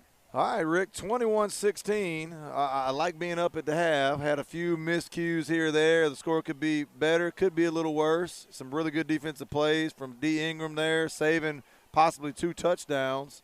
And, coming to the half, tell me what you're thinking. Great night for football. It is. It's great night. Let's check that mic, then come out right. There we go. Great night for high school football in South Mississippi. We got both teams battling, both teams trying to get in better position for the playoffs. Both teams 1 and 2. Yeah. It means a lot. The Indians want to win on homecoming night. St. Martin doesn't want to lose another game. I think we're going to have an exciting second half. Well, look, it's been – I'm not going to say any uppercuts, but it's been jabs and jabs and jabs. Yeah, and we're jabs. on that boxing analogy tonight, aren't we? But we are, bottom line, we're up 5. We're getting the ball back. If we can find a way to put it in the end zone and make it a 2-score game, if we're going to trade blows there, we're going to be in good shape. Right. Talking about the first half, Million Graham not throwing it deep, but hitting those quick little outs, those little bubble screens and little flare pitches out there. One of which went to the house to Elijah Washington. Elijah Washington, you throw a 2-yard pass and he takes it 60. It makes your yards per toss look good. But absolutely, Million's doing a good job. Million's doing a good job getting the ball, to our guys. Ham McGee with the big 50, 60-yard run there where, he comes up the middle, comes left, bounces right, comes back left, and probably runs 100 yards for about a 55, 60-yard touchdown. So, we're making big plays. Biloxi quarterback, talk about him a second, hadn't played much and comes in. And Cameron Sudeth, number 9 for the Biloxi Indians, a senior quarterback, started last year. I'm not totally involved in Biloxi's program. Not certain how the other player beat him out, but tonight he got his opportunity to start. He's playing well. Biloxi's got some good play calling for their offense. They're trying to stick with the run with 25, 26, and they're getting a lot of carries, not necessarily a lot of yards. Their touchdowns were by rushing, though, but their big chunks of yardage either came by St. Martin penalties and or passing plays. And the play action rollout to the right is what's working for Sudeth. The one play was a big play by the tight end coming across. When we're used to playing against spread offenses, our defenders are looking for slot guys, receivers, backs, and when a team can sneak their tight end off the line of scrimmage out as an eligible receiver, kind of caught the Jaguars off guard. That happened once, but the rest of the time, Biloxi, they're hanging with St. Martin, but their drive at the very end stalled because of a big play from Easton Wynn for the Yellow Jackets with the interception. Well, obviously Easton coming up with that turnover belt, got to hold the turnover belt there for a little bit. But on that big play to the tight end, again, he came in with 1 catch for 8 yards. So, when you're sitting here 7, 8 games into the season and the guy's only got 1 catch, he's probably not in the scouting report, and maybe you lose him a little bit there, and you're not point of emphasis. When we walk up to the line of scrimmage, the other team's pointing at Ham McGee and Jay McGee and understanding where they're at. Well, let's talk about that scouting just for a minute, just in case the casual fan doesn't understand how that works. The coaches exchange the last 3 games of film. So at 42 to tight end, whatever his name is, Marcus Dickey, if he caught that ball, say, in the first game, St. Martin didn't see that on film. And then you see in the stat sheet, well, he caught 1 ball. You don't know if he caught that ball in a blowout win. You don't know. So, realistically, that was a great play call for the Indians. They got the ball to someone that they don't normally get it to, and it worked out well for them. But the important part of that play for the Indians was Cameron Sudeth put the ball on the money and hit the wide open receiver. Well, I'm going to say it again. Other than the first pass that he threw, And the last pass that he threw to Easton Wynn, all the rest of them been pretty good. So, they're not losing because of his poor play.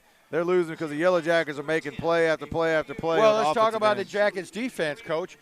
Like you said, that first pass for the Indians, first play from scrimmage, the Jackets were in a straight cover 3 zone. What I mean by straight zone is that your dogs, 24, Kevin Ferguson, and 30, Easton Wynn, sit back in a zone.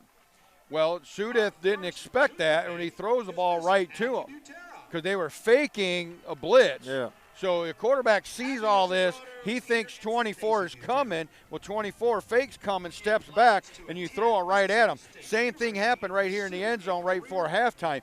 Easton Wynn had come on a blitz a couple plays earlier, shows blitz, and then backs off in his own. Boom, he's got easy pickings for an interception. Well, they ran a 2-man flood route sitting out there. They rolled out, 2 guys flooding out, Right. and Easton Wynn was just sitting there. He threw it right to him. So, well, and what Sudeth wanted there on that play action as the quarterback rolls, a lot of undisciplined defenders will say the quarterback's running, and they'll attack the quarterback. But Easton Wynn showed discipline, played his zone. He knew that he could still get to the quarterback if he did tuck it before he got to the end zone and got the interception. It's a great play. Well, we talk about it every half. You're talking about, I'll put you in the coach's spotlight, and although we don't get the paycheck, though, we put you on it. If you're Caitlin French, Biloxi 1-2 in district, you're down 5. Tell me what you're telling the guys. Okay, defensively, St. Martin's probably. I mean, we're talking about Biloxi, but if I'm Biloxi preparing for St. Martin, I'm going to tell my defense if they come back out ever in that power formation with 10 in there, 15 in there, you better be ready. That's going to be 99% a straight quarterback power run. Yeah. Be ready for that. That's point 1. Point 2, you got to fill your gaps, and the Indians are doing that defensively. But like the big gainer, they covered that play. They filled the gap. Ham McGee just went ham. That's why they call him Ham. And he broke that off for the touchdown. So defensively, the Indians, I mean, they're doing what they can. St. Martin just making plays. Now, offensively, the Indians are calling a really good game, but just my perspective, where they're making a mistake is they're throwing the go route straight into a cover 3 defense, and that's bad news. If they take their wide receivers and act like they're streaking or going, and they break those off into curls like Harrison Central did last week, and they at did 10 early. yards, 15 yards, they're probably going to get wide open underneath looks. Which they've had some success doing that to 1. Right. However, Chad O'Neal went out. I don't know if it was a cramp or what, but they didn't throw that route after he came out. Well, he had the collision with the pass breakup with D. Ingram had the nice pass breakup off of the cover 3 zone, and then he got banged up on that play. I don't know if he came down his knee wrong or hamstring or what. But. Well, if you coach Whitehead now, you're in there up 5. Tell me what you're telling the guys. Now, I know this staff very well. Coach Whitehead and defense coordinator, Coach Broussard, and the rest of his team, Coach Wyndham, the offense coordinator, Coach Lyons, offense. Those guys, they're breaking in their groups. And I'm going to say it, I'm going to keep saying it all year. St. Martin is really going places because we're not wearing our athletes out. We're not starting both ways. We're very limited playing both ways, and I think we'll continue that. We will see, I believe, Elijah coming in on defense occasionally as needed. On the 3rd and long. Right, but now here's what we need to do. Defensively, let's just keep doing what we're doing. Stay in this zone when we need to. We're getting the pressure from the linebackers with Jace Franklin's got a sack, Rico Moore's got a sack, Easton Wynn's got a tackle for loss on a run play. We got their run game shut down. D. Ingram's playing great center field, and if I'm the defensive coordinator, I prefer him to play in that deep zone rather than to man up on a slot guy, which is what they do when they go man coverage. So I hope they stay in the zone primarily. Maybe mix in man occasionally so you can bring the house to stop the run. Now, offensively, the power run for the Jackets, you just line it up and running straight at them. And, it's working. But you can't stay with that all night. Yeah. But what I like to see them do is mix that in. Mix it in, get a first down, then come back. Additionally, back in the first quarter, we were getting good yardage when we went trips to one side and then running to the left. Brandon Cunningham gets out front from the right side. That's huge. And we're getting good running lanes to the left. As far as the read option, I don't know if it's really been there. Millian has more rushing yards with just straight runs than he has with that power option. running. The passing game, we're going to have to keep mixing that in. The bubble screens are working. But what you can do with that, Coach, and I know they have this in their playbook book because I seen it earlier in the year, is you fake the bubble to an inside slot guy, maybe Landon Pinkin and get him a touch first time this year. And you fake that bubble and let your wide out streak, and he'll come wide open. So I would look for that in the second half. We had a player, too, wide open in Harris Central again. We missed on that seam route on the go. But, again, ultimately 21-16, 10-23. It's Biloxi homecoming. They're doing their festivities out here. We're going to go to the Empress Audio halftime show. Once again, Charlie Pavlis. And I'm Rick Crawford. We'll be right back after the Empress Audio halftime show. What's going on, everybody? Welcome to the Empress Audio halftime show. How you doing, Mr. Floyd? Doing great, Hunter. Good to see you, man. All right, man. Football season's going great, isn't it? It's going good, Where are you guys going to be tonight? Have any idea? Man, we'll be at St. Martin, East Central, Pascagoula. That is awesome. We got them all covered right there. So, all right. So, what's up, man? Well, you know, last time we did a little deal, we had Omar introduce you to Omar, our lead window tech. How you doing? And Amanda was in training. Yes. And she has improved so much that Omar let her do this brand new 2019 F-250. Wow. And did she do it? She did a good job, man. All in a row. That is amazing. And, you know, something I don't know that we mentioned, but we do precision window tint. In other words, we have your vehicle in our computer software.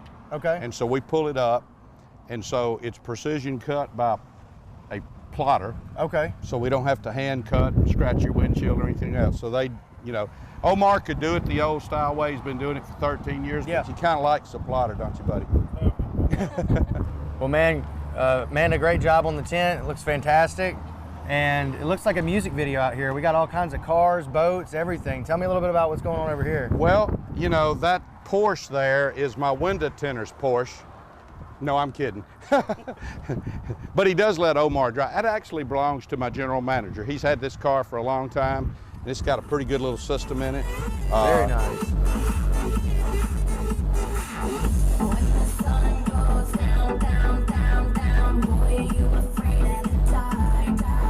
Man, that thing sounds great. Where the heck did y'all get that stereo system, man? I don't know. Where did he? I didn't know he got it.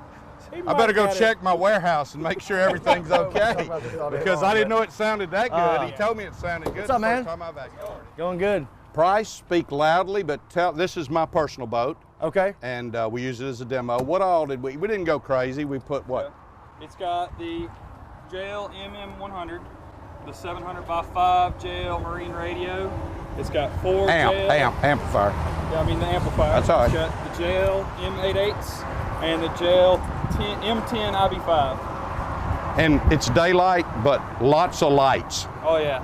And I even got it set up where I can change the speed of the lights and it plays with the music. Yeah. So soon we'll be getting daylight savings time will be gone, which I hate. But when it gets dark and you come by here at night, we're going to have a little light show underneath, inside, and the speakers, LED, RGB lights inside the speakers. You're going to be raving on the water. Yeah. That's awesome, man. See what it sounds like. Yeah, turn it up. Like I say, it's not a huge system. We've done a lot better, but it's not bad.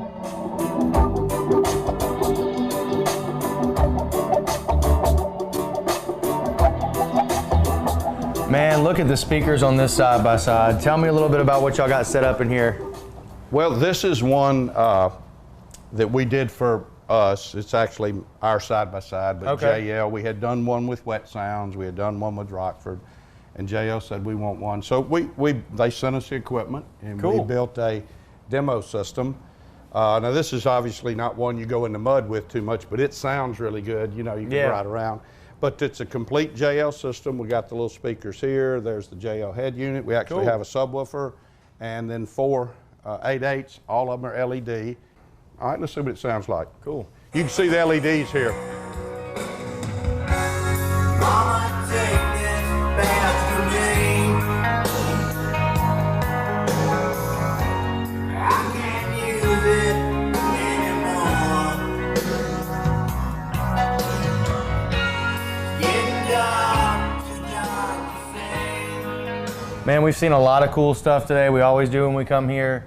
And I just want to kind of reiterate of what you said last time. You know, regardless of a budget kind of thing, you can go real big, or y'all can still sound good even if you're, you know, kind of on a tight budget. Well, and another thing I want to say is we do have a lot of high-end equipment. Right. And we have professional installation. But I want you to know I'm competitive with the internet on everything we sell. Okay. We will not be undersold by Amazon, Crutchfield, any of those legitimate internet sellers. We usually are lower, but it changes every day. If we're not, let us know. We don't want price to keep you from doing business with Empress Audio. Okay. And we appreciate all the football guys. You know, this is costing us a little money to do this, but I'm glad to do it because I think high school football is a very important part of South Mississippi. Yes. And we love it. Right, and if you're watching this football game, this halftime show, just remember it's people like Empress Audio who make this possible. So for all your automotive car stereo needs, get over to Empress Audio and let them hook Thank you you, up, Hunter. man. We're glad to do it. All right, man. Okay. All right, Thanks, Mr. thank you. Floyd. All right. I'm Jennifer Sequel Harris. I'm a candidate for County Court Place 1 Youth Court in Jackson County. I've been a resident of Jackson County since 1995 and have practiced law here since 2001. I have served as a guardian ad litem for abused and neglected children in both youth court and chancery court. I have also served as a privately retained attorney, a juvenile defender, and an indigent parent attorney in Hancock, Harrison, and Jackson counties. With my knowledge and experience, I believe that I am qualified to serve the families of Jackson County, bringing new ideas to assist our families in crisis in a fair and impartial manner. Please vote November the 6th for me as your next youth court judge.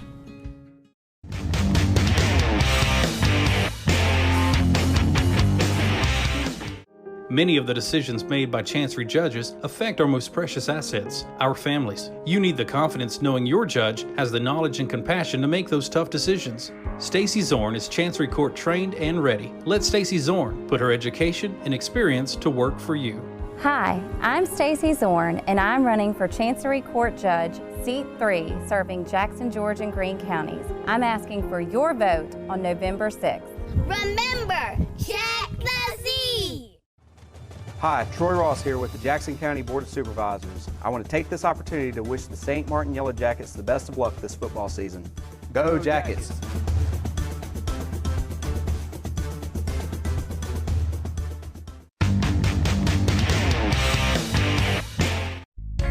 If you can drive it, we can fix it. Johnson Tire and Auto Solutions. For new tires and engine repair. If you can drive it, we can fix it. The best service you can get. Johnson Tire and Auto Solutions. If you can drive it, we can fix it. St. Martin High School football is now live on Gulf Coast Sports Network's YouTube page. Subscribe now and stay up to date on all the high school football action.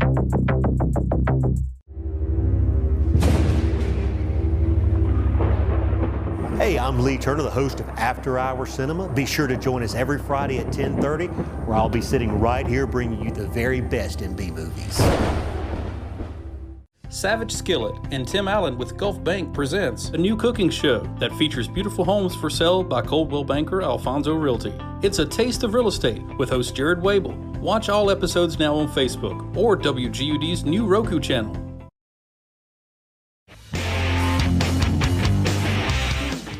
Are you planning on building a new home? Or does your home need remodeling or repairs?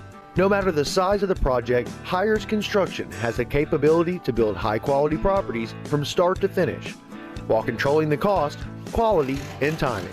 So for your next project, choose Hires Construction. Higher quality, higher standards. Hires Construction, family-owned and operated since 2010. For all your construction needs, give us a call at Hires Construction. If you're thinking about selling your house or buying a new home, please give me a call. The highest compliment I can receive is a referral from a satisfied customer. Melanie Adams would like to wish the St. Martin Yellow Jackets the best of luck this football season. Go Jackets!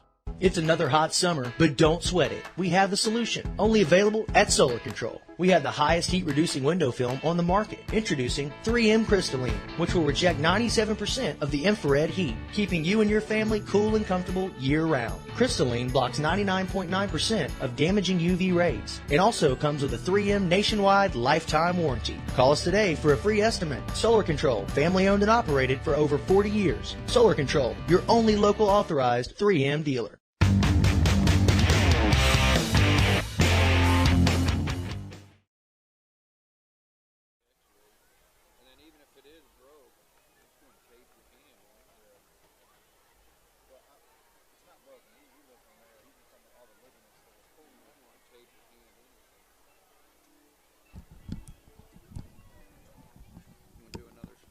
Rundown when we finish. Welcome back to Biloxi Indian Field. 20 seconds and counting. Obviously, the homecoming festivities just ended, and everybody's gonna come back out. And Rick, go ahead and hit those sponsors one more time. Oh my goodness, we love our St. Martin sponsors and all you fans that are tuning in tonight. If you hear a company that has a need, can fill a need that you have, make sure you visit these sponsors. Hire Construction, title sponsor, Yellow Jacket Football Live, Empress Audio, halftime sponsor, Smoothie King, Sicily's, and Smokehouse Bayou Barbecue. Jerky. Got choked up there, Yep. Beef jerky and barbecue. Player of the Week sponsors, Sharon Segalis for Youth Court Judge, Third Coast Pawn and Jewelry, Jennifer Sequel Harris for Youth Court Judge, Solar Control, Melanie Adams at Caldwell Banker Smith Homes, Prada Home Health Care, Johnson Tires, Committee to elect Mark Maples, Committee to elect Stacy Zorn, Troy Ross and your Jackson County Board of Supervisors, and lastly, Mark Watts is running for judge and asking for your vote for County Court Judge Place 2 on November 6th. Yeah, I'll tell you and what. we love our sponsors. Without our sponsors, we can't do what we do on Friday nights, Coach, having a good time calling Yellow Jacket football. And I know we're looking at the sports info Twitter account there, and we're trying to find out who's. Oh, yes, who's in if the you lead. haven't tuned in yet, I Who's in the lead counted for- many of the votes at halftime. We're going to let those votes finish till third quarter. The voting we're talking about, if you just joined, is the Finish Line Performer of the Month, sponsored by Finish Line Performance Karting, the fastest go-karts on the entire Gulf Coast. Those karts get up over 50 miles an hour. They're an incredible time. Finish Line's coming through with a Performer of the Month. We have the open fan balloting right now for the following players: Ethan Anderson, center; Rico Moore, linebacker; Jace Franklin, linebacker; Kobe Evans, defensive line; and Million Graham, your quarterback. Those are the 5 candidates that were chosen by the St. Martin coaching staff. And then the fan ballot, we have over 100 people voted so far tonight, Coach. And we're going to finish that voting up in the third quarter, and we're going to let you know the fourth quarter who the September Performer of the Month was.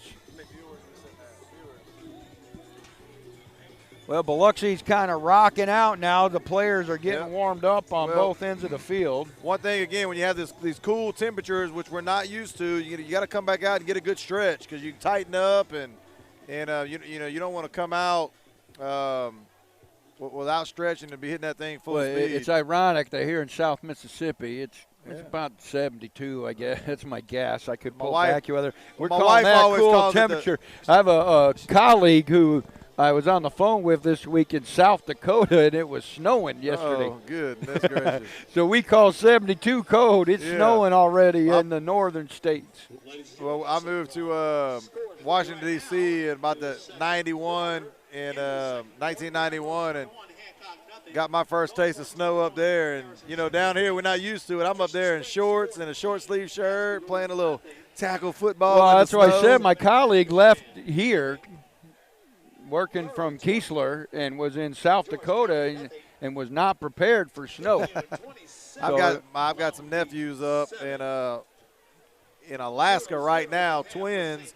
My wife's sister's twin boys, Taylor and Tyler, up in Alaska. One of them they're both in the military. One of them stationed up there, and the other one's just paying a visit. And brand new baby boy. For Tyler and his wife Megan, and they're up there. Hopefully they're watching from Alaska, enjoying the broadcast, I hope. And And, again, everybody out there. Again, we're up to about 90 viewers. Again, like it, share it, subscribe. Share the link on Facebook. Get your friends out here we watching got an exciting this. game of football. Absolutely. You got a one-score game. Jackets lead 21-16, getting ready for the third quarter kickoff. We will receive. We'd like to thank all the fans who traveled a short distance from St. Martin to Biloxi tonight. And I'm looking for good things for the team in white. Jackets in white on your left. The Indians in their traditional red with white pants. And it looks like,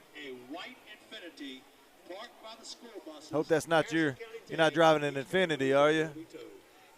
Don't get towed right there. Gainey to kick for the Indians. Back deep is Elijah Washington and we've moved up. We've moved some guys up there, so let's see what we get. Andrew Wynn comes down with the ball. And last week, one of our no-quit award winners from last week, number 6, Andrew Wynn, and comes up with the big catch. And, again, almost every kickoff has ended up at about the 30-yard line, and 28, that's where we're going to start. Yellow Jackets, 1st and 10. Well, the Indians watched some game film. They're choosing not to kick it deep to Elijah Washington or Ham McGee.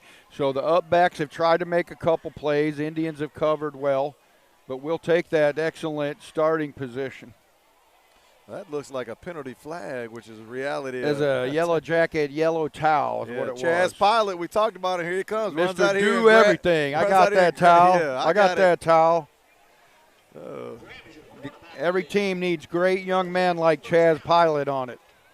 All right, twin set here, opening up, and we're starting the second half with Landon Pankin in at quarterback. Ham McGee in the backfield with him. I'm looking for a fake, and no, he's going to give it to Ham McGee, and he's bouncing. Catch a block right here by Shazeem.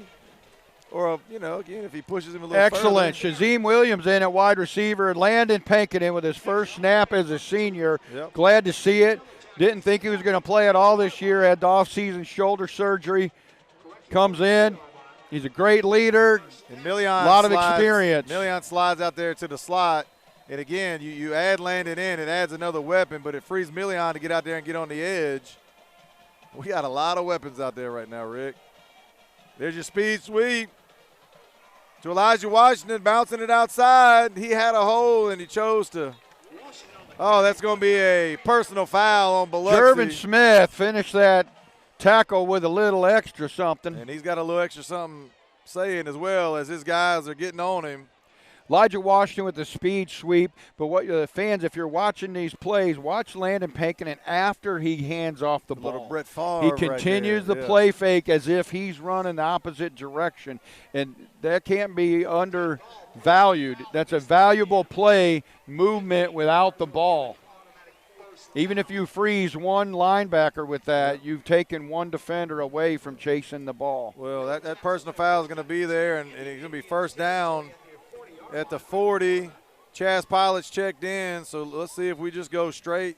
He might get his first. Safety for the Indians just trying to show himself in the second half and gave a little too much mustard at the end of that play. Landon's going to get his first run right here. Nope, we're going to get that thing to Ham McGee.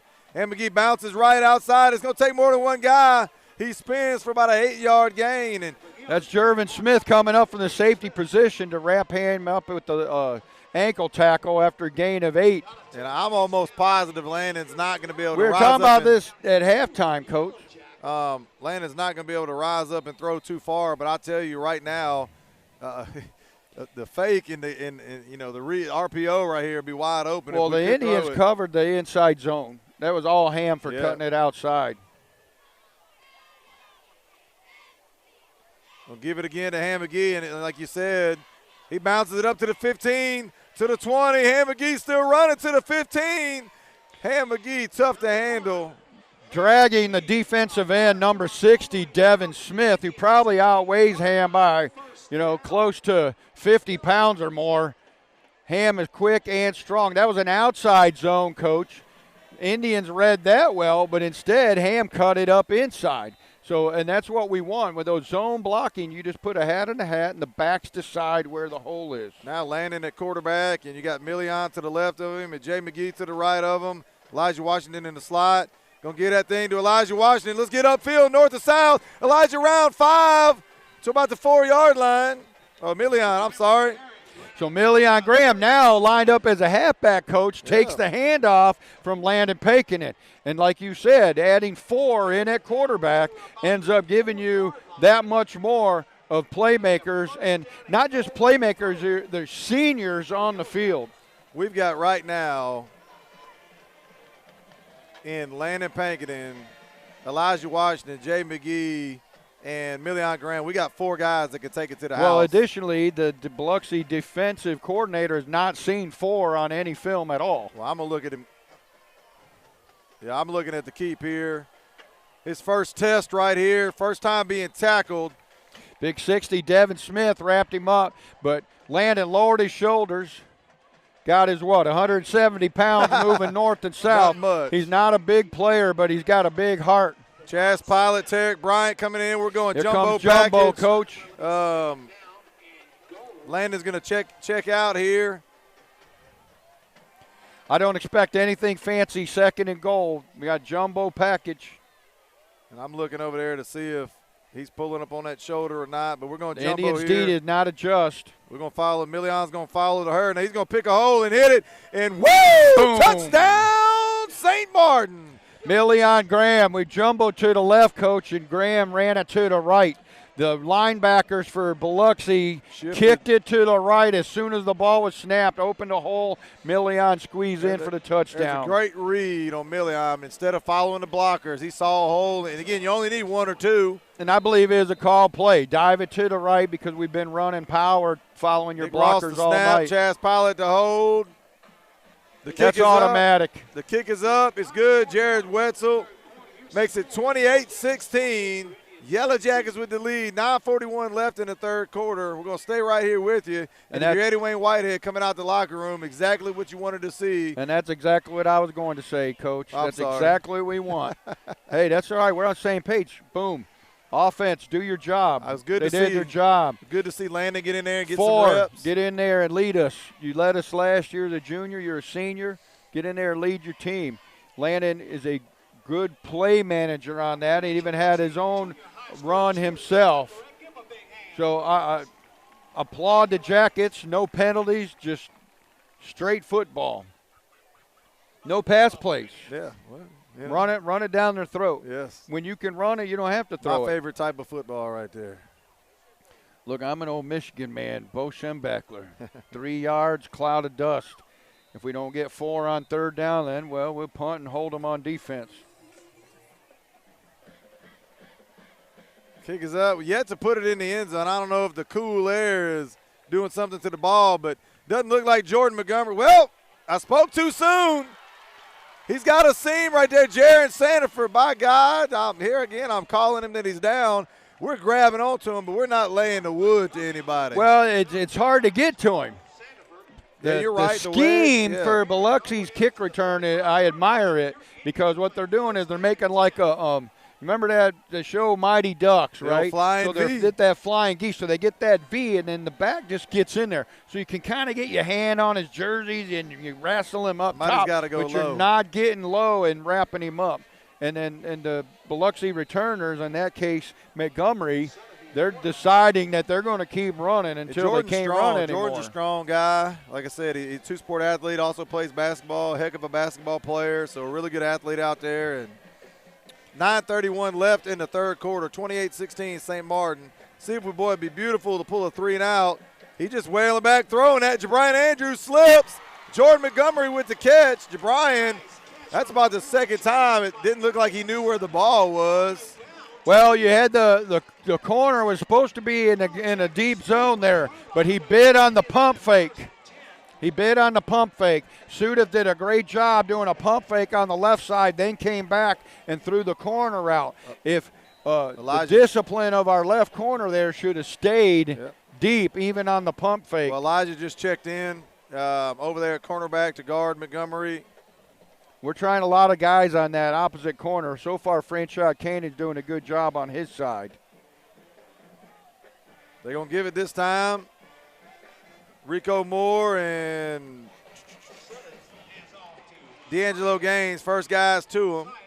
Kendrick getting the carry for the Indians again. That's got to be at least 10 to 15 carries for him tonight.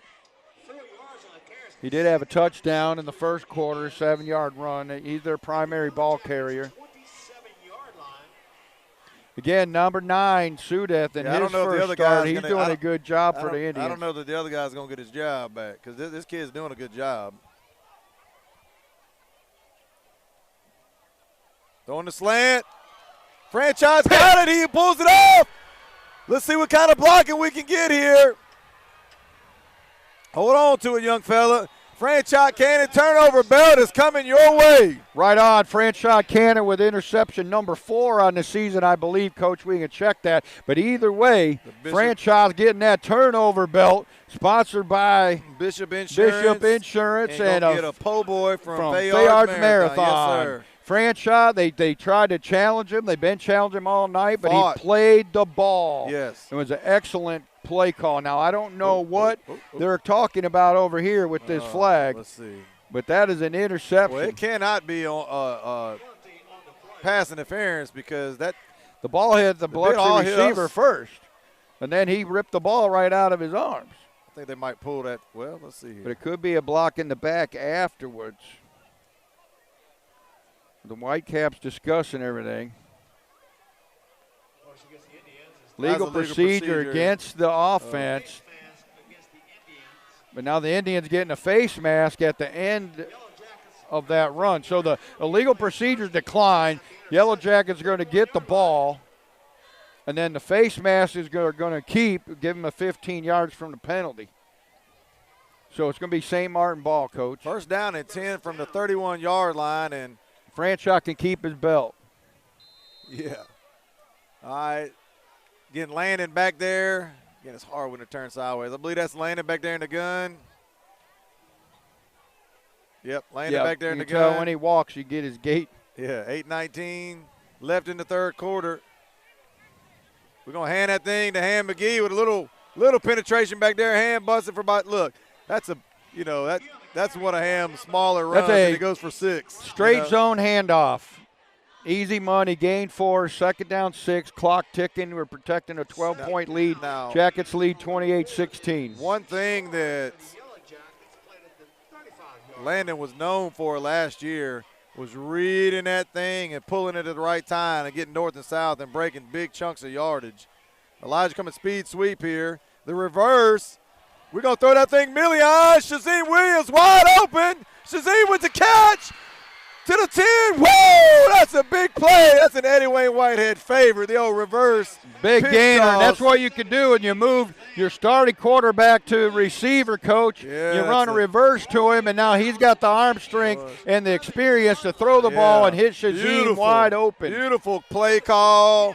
Beautiful execution. And I'm proud of 17 Shazeem Williams on that catch because when you're that open, it's like slow motion. When's this ball coming? I don't want to drop it. Well, I like what I see. Again, good play call. Landon banking in, coming in there, making an impact that allows us to move Million out to the wing there and again, open up the playbook. Power left. Oh. Nope. Nah, he's not as big as Ham McGee and those guys. And, again, I'm not sure what that – I think I'm not running Landon Pankinen hesitated a little bit there. Yeah. If he accelerates, maybe he gets a couple more yards. But that's just, you haven't had a lot of playing time this year. Big 60, Devin Smith, and 51 for the Indians also on the play. That's Jonathan Golden. There was a flag on that play. Well, it looks like it's going to be on the Jackets. Holding. That's holding, 10 yards from the spot.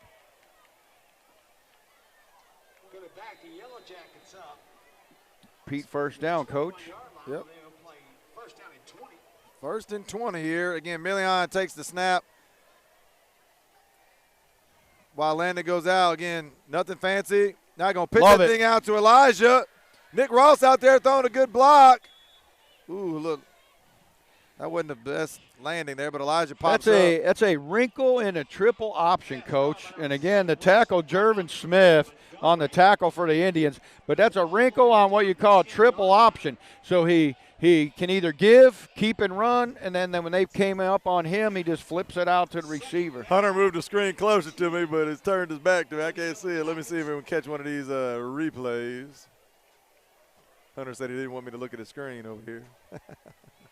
Trips right. Million's going to keep it again. Bouncing up the middle, just trying to find a hole. Going to bring up third down at about 3. Ham McGee with an awesome block. He brought the wood on that block. Jordan Montgomery playing both ways gets the tackle there. Blew him up. Ham blew up that block. 58. Excellent He blew 58 block. up. And that's a halfback against a defensive end. Well, Ham's not your typical. Well, I tell you one thing, with Ham McGee, Jay McGee, you're not going to accuse these guys of not being tough. Oh, absolutely. All right, we're going to follow behind Ham Quarterback again. power, Million Graham in for another Yellow Jacket touchdown. 34-16 St. Martin. 5:56, 5:59. Oh, a little late flag, extracurricular likely. Oh, is that a little? That's not going to gate the touchdown. That's just going to be a little extra nonsense after the play. Did we already replay it here? Let me. Okay. So I missed the replay. I didn't see where the flag came. Well, Million Graham, you got unsportsmanlike conduct. Ooh. It's an offense number 72, and they ejected him. Well, Coach Whitehead is not happy. Well, I'm not happy. Not with the ejection. Now, I mean, what did he do to get ejected? That's Ethan Anderson. That's one of our best old linemen, our center. And that guy's important. He's one of our September Performers of the Month and candidates. I don't know what he did or said to be ejected. I mean, down in the trenches, it gets chippy, and I could see throwing a personal penalty or personal foul after the whistle, whatnot. But the ejection, Coach Whitehead's questioning that, and I would also, unless he's throwing punches. Now, I know Ethan Anderson, he's not the type of guy who's going to throw punches. He'll go hard between, the whistles. Now, I'm going to say, I don't understand that ejection, I tell you Nick Ross that. is our normal snapper, and I see Nick taking the knee over here. So Well, I'm not sure who's snapping this time. Let me see if we can get a – and he's kind of hidden inside that wedge. So we trying out another long snapper, or is Nick banged up? Well, he looks I don't know, I guess. The snap is down, it's up, it's good. And of course, I'm not going to be able to tell who that snapper Jackets is. up 35-16. But are we staying here? We're going to take a break. 35-16, St. Martin with the lead. 5:59 left in the third quarter. Be right back after a word from our sponsor.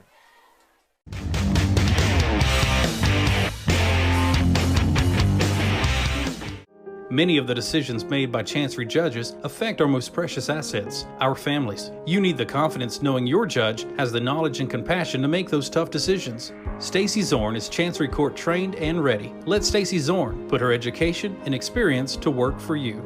Hi, I'm Stacey Zorn, and I'm running for Chancery Court Judge, Seat 3, serving Jackson, George, and Greene counties. I'm asking for your vote on November 6th. Remember, check the Z! Hi, Troy Ross here with the Jackson County Board of Supervisors. I want to take this opportunity to wish the St. Martin Yellow Jackets the best of luck this football season. Go Jackets!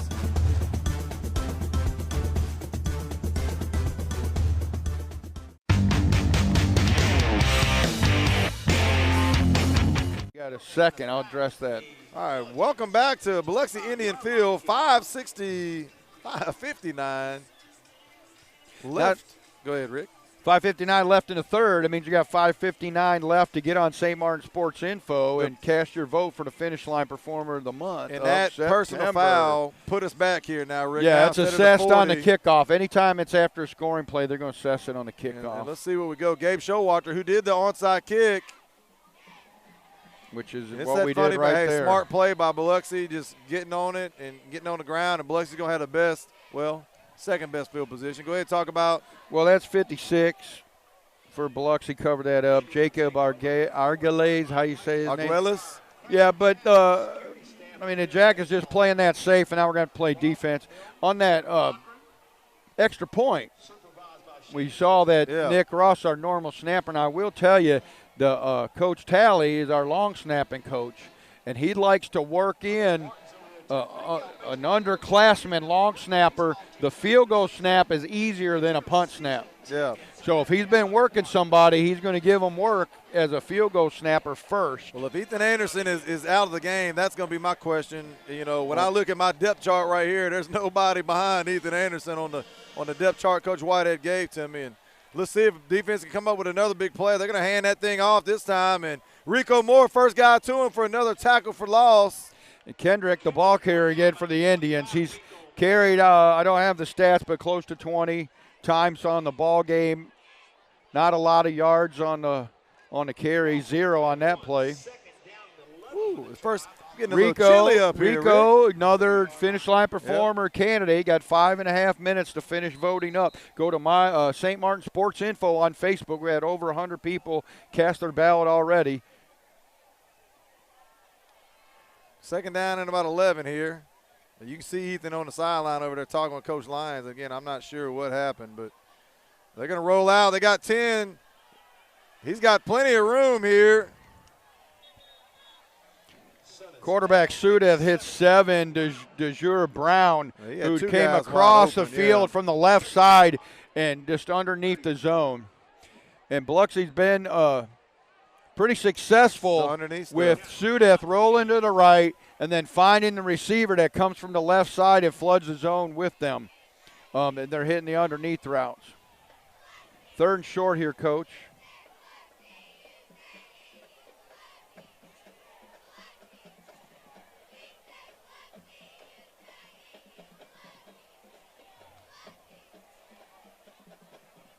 They're going to hand that thing a little bobbled snap. Host of Yellow Jackets ride him to the ground. Anthony Krause been playing middle linebacker all night, getting a few carries, but he gets enough for a Biloxi first down at the 27. Well, they're marching right down the field here. Again, we don't want to let off the gas. Well, Jackets stay in their zone even with the trips out, so they brought the tight end over to that side also, and now all your blockers are on one side. Enough for an Indian first down. Well, they're overloaded without a doubt. He's going to roll out here, but Jace is coming. Good block. There's a penalty on it. Ball's up for grabs. Who was that this time? That was D. Ingram. Man. Sudeth is taller, and he gets that interception. Sudeth trying to hit the deep player, Mondre Stewart. Jackets, a lot of pressure. Is a flag. It's going to be on the Indians. They're looking to Coach Whitehead to see if he's going to decline it or accept. False start Indians, penalty declined. 2nd down, 10. We'll take that incomplete. Jackets doing a good job there. You're blitzing your outside linebacker, but keeping your dogs and your corners back in the zone. So what that leaves you is 5 guys back in zone coverage, and basically 4 or 5 coming on the pass rush, and Kenny Williams handling everything on the inside on his own. See, they go one-on-one here to the near sideline, and they've got him. Quarterback steps up, and when we put some pressure on him, it's altered his throws when he's having to step up and he's not just standing there throwing. Well, Suda did a good job stepping up into the pocket, but then he didn't reset his feet, so the pass come out low. So I say keep bringing the pressure. Well, 13 Stewart cut off his route again, so what they're doing is they're faking the go, and then they're getting a corner, but the pressure disrupts that flow. 25, Rico Moore blitzing from his outside linebacker on that play. All right, going to bring up 3rd down and 10 for the Indians. Jace Franklin coming in from the edge. Rico Moore coming in, and possibly a late hit and no call. Well, the ball was going at the same time. Jace Franklin did a great job on that play. He is lined up in the man coverage with the slot receiver. At the snap of the ball, he comes on the blitz. So Biloxi quarterback's reading man, and then the blitz came, and then he threw a deep ball into nowhere. Whitecap sending Jace out. I don't know if that's no penalty, but big play. Maybe jaw-jacking a little bit, but, I mean, if it wasn't enough for a penalty. Now, listen, there ain't no way I believe he's kicking this extra point here. Well, you got a field goal attempt here. This will be 44 yards. Which his longest is 41. Gainey, which his longest is and 41. It's into the wind. Wind coming out of the north. Sudith holding. No high snap. They're going to kick it. And it's going to hit the pylon. It's going to hit good. Going to hit the bar. Going to come down 35-16. St. Martin, 4:27 left in the third quarter. Going to stay right here. And really, we can put a little drive together right here. And the Jags D did well, got the pressure, shook Sudith up a little bit, got him out of rhythm. And I don't blame the Indians for trying that field goal in high school football. You guys addressed that, you and Coach Whitehead in the coach's corner. When the ball goes into the end zone in high school football, it's a dead ball touchback, and the opposing team gets it on the 20. So that's as good as a touchback punt. And possibly you might get lucky and get points. Here's my deal. However, you're down about almost three touchdowns here, and you got receivers that can go up and grab a football. I'm not, and they don't look like they're in any ways of stopping us. Ham McGee bounces it to the 30. It's not like Ham McGee runs our own guy over on the sideline. Got to wake up on the sideline, fellas. You can't. He hit his brother. Hit his brother. He was mad at him. His brother drank all the Kool-Aid, and he said, hide my PlayStation controller again. Yeah. Eating a ramen noodles. That ain't nothing. Now. They hit each other harder than that at home, I'm sure. Well, I came behind Jay today at lunch and just kind of put my arms back there on his shoulder. I'm telling you, he is solid. He is solid. Key there, Yellow Jacket first down. Get that thing to Elijah. Bouncing it outside. He's still running. Hold on to the football. About a 4-yard gain for the Yellow Jackets. 11, Elijah Sabatini comes up to fill the hole from a defensive back position. He put the hit on Ham, but Ham drove him another 2 yards, so he got 2nd and 6. Well, that was Elijah. I think you're going to see a lot of St. Martin running here.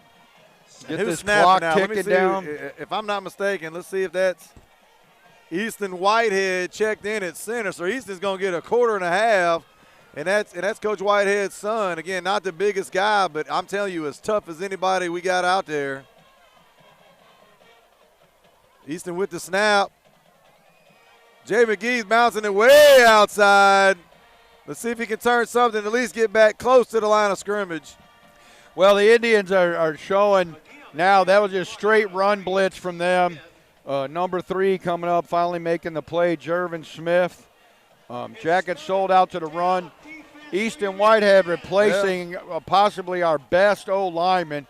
And Easton's about 5'7", 185 pounds, but he's tough. He'll block, and if he can just get the snap back there, I don't see the Indians exploiting him in any way so far in this series. Well, he's got some hosses sitting next to him. 3rd and 8 for the Jackets. Trips right over here. Whoa, Easton with not the greatest snap. Let's see what Milian does. Just get rid of it. He throws that thing up for grabs, and it's back to the line of scrimmage, so it's not going to be. Well, Shazeem Williams was there. Yeah. So that's not grounding. He was outside the tackle box anyway. And just as we were praising Easton and coming in at center, he had a miscue. Yeah. Which that's going to be the story for the rest of the game. When you're not the starting center, and you come in and you've had reps, but you haven't had Friday night reps because Ethan Anderson is solid as a rock. Well, if I'm Easton Whitehead, I'm probably on the sideline over there, and I'm going to be snapping that thing to death. Little spiral coming out there. Jordan's going to have a chance to pick this up, and he gets out of the way. Javon James, 23, going to be the first. Well, a bunch of guys have caught up to him now. Beautiful punt, not the prettiest. Gabe Showalter with the 65-yard punt. Results are what's matter, Coach. It don't have to be pretty. And as I predicted, Nick Ross was back in as a long snapper on the punt team. Yeah. Well, Brandon Cunningham, they used to do that with the Philadelphia Eagles. He'd get in the gun, 4th and long, and, he was so dangerous, and he would punt it. Sometimes he was punting 50, 60 yards with nobody back there because when Randall Cunningham's back there, it wasn't pretty. He just kind of pooched it out there. But the results are they got the ball in 11. That's going to go down the stat book as a punt inside the 20. Yep. I might have to bring a jacket next week. I got one in my backpack. How about that? last week it was hot. Yes, it was. All right, here we go. 2:26 left in the third quarter. Biloxi's got to go to the air. They're going to roll. Woo, this time Rico Moore is there. Sudath with the play action trying to roll to his left for a change. And not a great deal of success. Well, Enrico blitzing on that side. Yeah. Jace Franklin coming also. So the Jackets are bringing 5 every down now, it looks like, with both outside linebackers coming. Well, there's a flag down. Sudath just didn't have time to throw at all. He was trying to hit number 7, DeJour Brown, who's caught a couple balls tonight. See what the penalty's on. Now recall the Indians have had their ineligible man downfield. And Whitecap sent 42 for the Indians off, so there might be some. Well, there's some jaw jacking now. Some language issues going on, and me telling you what it is, and you telling me what it is. Jace is, Biloxi, St. Martin, we're close. We got, there's a lot of friends coming there, and these guys play multiple sports, and they're just having a little fun out there. You don't want to hurt your team though while you're doing it. It's one thing to jaw jack a little bit, but if it starts to hurt your team and moving you in the wrong direction, you gotta shut it up and take care of business on the field. They're gonna throw it out there again. Woo! Love that zone coverage, Coach. Yep. Notice, fans, Rico Moore was showing blitz and came back into the zone. The Indians threw a slant route, which would be the perfect play behind a blitzing linebacker, but the linebacker didn't go. Rico got a hand on it, Franshaw got a hand on it, and Ferguson was there also. Well, it's 3rd and 10, 2:17 left. So Ball's far, gonna be in the air. the Jackets defense has got Sudath and the Indians confused. Jace coming on the edge again. He's bowling over. Rico Moore with the interception. A chance for a pick 6, and can I get a touchdown? St. Martin, third Yellow turnover. Jackets. It's the same play, Coach. Yep. These linebackers were blitzing, and they're calling plays to go back into that space. Well, the last 2 plays, Rico Moore has stayed back in his zone and gets the recipient of another Bishop Insurance turnover bell. Yep. Another, Julian Fayard is going to be handing out them po' boys this week now, and I know he don't mind. I tell you what, Biloxi, again, we were praising him. Now he's thrown 3 interceptions. As you see, a lot of the Biloxi Indian faithful. I don't know if you can see it on camera, but they're starting to head towards to the parking lot. Well, Showalter in for the extra point, working 2 kickers tonight also, and Biloxi got a rush on that one, and the kick was no good. 2:07 left in the third quarter, 41-16 St. Martin. Be right back after a word from our sponsor. Every day, a Chancery Court judge takes responsibility for people's lives by making decisions on cases presented to the court. These decisions will affect people for the rest of their lives. Such decisions should be made in a timely fashion, based on the law and sound judgment, and with a good dose of common sense. I am Mark Maples, candidate for Chancery Court Judge Place 3, and I do ask for your vote and support on November 6th. Maples for Judge. Save Right Pharmacy is your friendly neighborhood pharmacy that has proudly been serving the St. Martin community since 2001. Stop and Save Right and receive personal attention from an educated and friendly staff. Save Right isn't just a pharmacy. They have gifts, healthcare items, cards, and much more. They also have bill pay, money orders, and a free blood pressure machine. Save Right's convenient drive-thru makes getting your prescriptions easy. And don't forget, you can drop off prescriptions before or after hours. So for all your pharmaceutical needs and more, remember, save time, save money, save right. At ProduCare, we understand that peace of mind is everything. We give families the opportunity to remain safe and independent in their own homes while receiving the elder care they need. We're available for you and your family 24 hours a day, 7 days a week. Hi, I'm Jamie Wynn with Prada Home Care. We are pleased to provide our services to individuals along the Gulf Coast and surrounding communities. Give us a call today. Prada Home Care. Call today for a free consultation, 228-355-9971. Welcome back to Biloxi Indian Stadium. if you're tuned in, St. Martin, 41 points on the board. I mean, we got everything clicking. It's still the third quarter. 2 minutes left in the third. Indians football. We missed a kickoff, and Montgomery returned it out to the 20. Well, the first time they hadn't been on the 30. Now, Jagged defense on the field still, but we scored from defense. And we have last 3 possession. turnovers tonight, and looking to add to the 4th. That belt's being passed around down there. And Po Boys are getting ready to be pressed. You know, homecoming night, you bring the Jackets in here, and St. Martin is putting it to Biloxi. Man, I tell you what, great break on the ball from Kevin Ferguson, formerly known as Kevin Frazier. Don't tell him I said. He might watch it on the replay. Yeah, he'll be all I right. apologize. He'll be all right. Apologize, Kevin, if you watch this on the replay later. That was early in the night. Didn't have my that's all caffeine right. yet. That's all but right. Sudif tries to find Brown. It's on a spot pass there, and Ferguson broke on the ball well. I'm afraid we got number 9 rattled a little bit tonight. Let's see what the Jackets D dials up here. They're rolling him out right, and they got a 2-person route. He's going to step up. Not even close. Again, anytime there's pressure on him. Big Norday White was feeling it. He was tasting that sack, Coach. And Sudif just did a good job of stepping up and avoiding him. One thing, and he keeps his eyes downfield, and he didn't complete the pass. But one thing that Harrison Central did well against us last week that the Indians are not doing is when that pressure's coming, Sudif steps up, and he's not taking off. No. He's got room to run, but he hasn't ran on a scramble all night as far as I recall. 1:44 left in the third quarter, 41-16, St. Martin.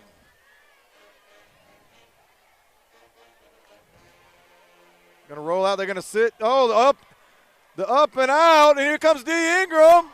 D. Ingram jumps over, and it's probably going to be pass interference, but it probably saved the touchdown, Rick. The old out and up right there. Well, I don't know why that's pass interference. Check that replay, Coach. Yeah, he hit him. He came and he knocked the guy's helmet off. He hit the one Did he make receiver. contact with the receiver did. before the ball got there? He did. But that's just one of them plays. I mean, you can't tell your high school, especially your high school player, don't go after the ball. I'm going to say this. And he's playing free safety. He needs to go after the ball. If he doesn't hit him, they score a touchdown. So I'm okay. You know, sometimes a 15-yard penalty, if it saves the touchdown, exactly, we'll take it.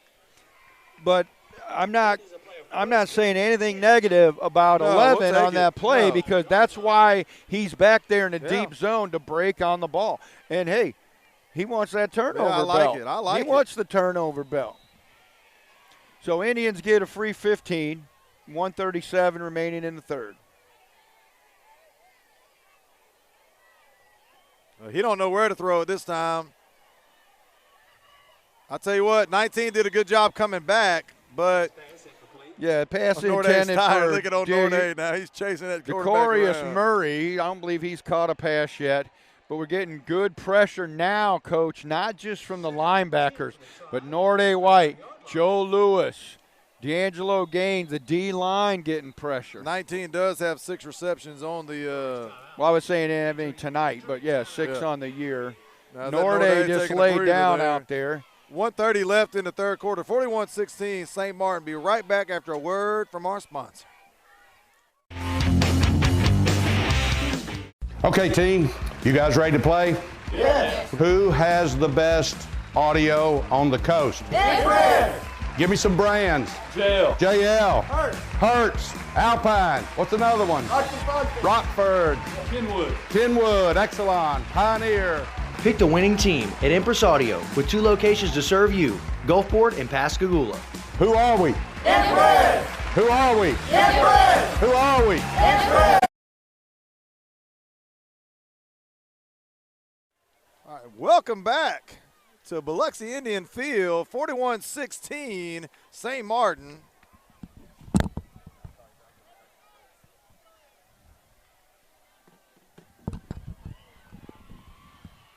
Rico Moore with the sack, tackle for loss, and Sudith is not happy back there. Well, Sudith was doing well earlier in the game, Coach, but the Jackets bringing pressure. Rico Moore playing zone, getting an interception earlier, and now he's blitzing the quarterback. 9 doesn't know what's going on with 25 tonight. Well, I gave Rico, look, he was one of our player of the games from 2 weeks ago. He just now got his buffet from me today. I hadn't seen him, and we thank Sicily's for sponsoring that. That was an awkward little play right there, and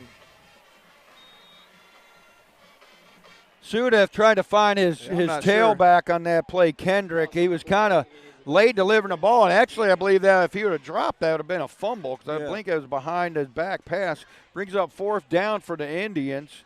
Hey, Coach, I want to give a shout-out to St. Martin fan Heather Valore, who just sent me a message on Facebook, showed a picture. She's watching the Dodgers play on one TV and got Yellow Jacket football on the other TV. I like it. Way to go, Heather.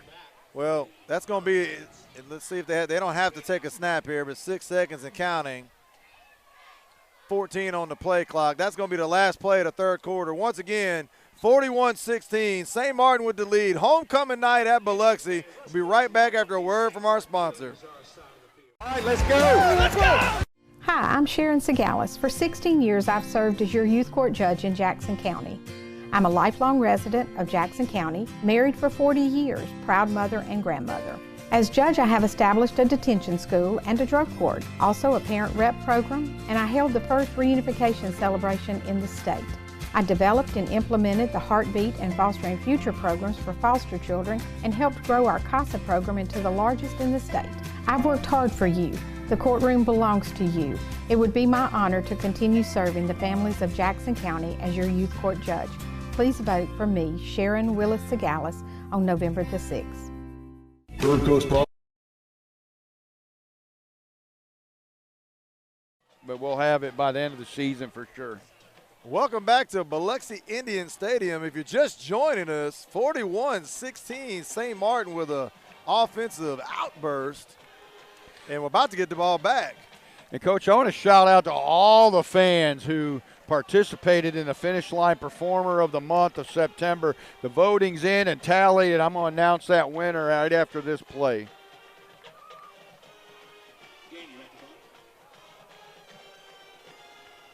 Might have a chance. Let's see. Let's stay away from it this time. How about that? It's going to be down at about the 38-yard line, where the Jackets are going to take over with good field position. Go ahead, Rick, and talk to us. And after our nominations, our winner, fittedly, give us a drum roll, something, maybe call a Biloxi band or something. The fittedly, even having a great night tonight, our September Finish Line Performance Karting Performer of the Month of September, Yellow Jacket number 25, Rico Moore. Congratulations to Rico. Again, he's going to get that certificate from Finish Line, going to get to go ride the go-karts for free. Got his free buffet from last week. And Landon Pankin, they're going to keep it this time. Woo, he tried to outsmart him there, but they set home on him.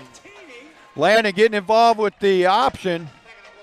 And he's got to work his way back in, get into game speed. Right, but Sabatini with the tackle. Right now, perfect time for Landon to get a few reps. Yeah, up big, let Landon get his legs under him, get his game speed back. There's a difference between practice speed and game speed, Coach, and you know that. Absolutely. Well, he just got cleared this week, so it's not like he hasn't practiced much. Yeah.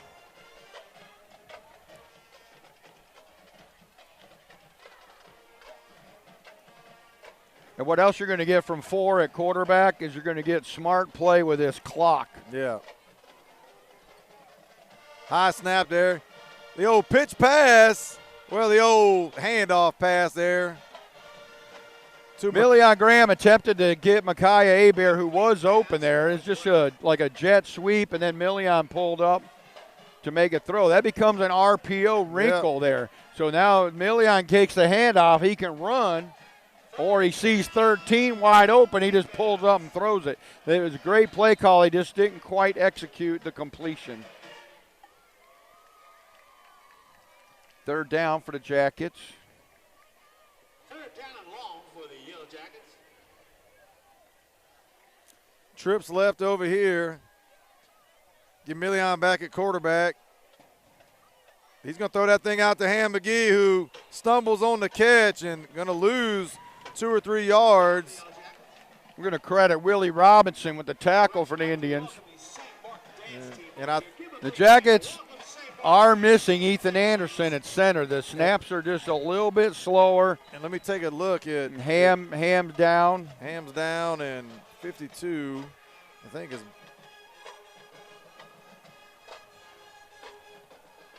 Well, while Ham's down, I want to give a shout out to Kyle Strunk, our athletic trainer.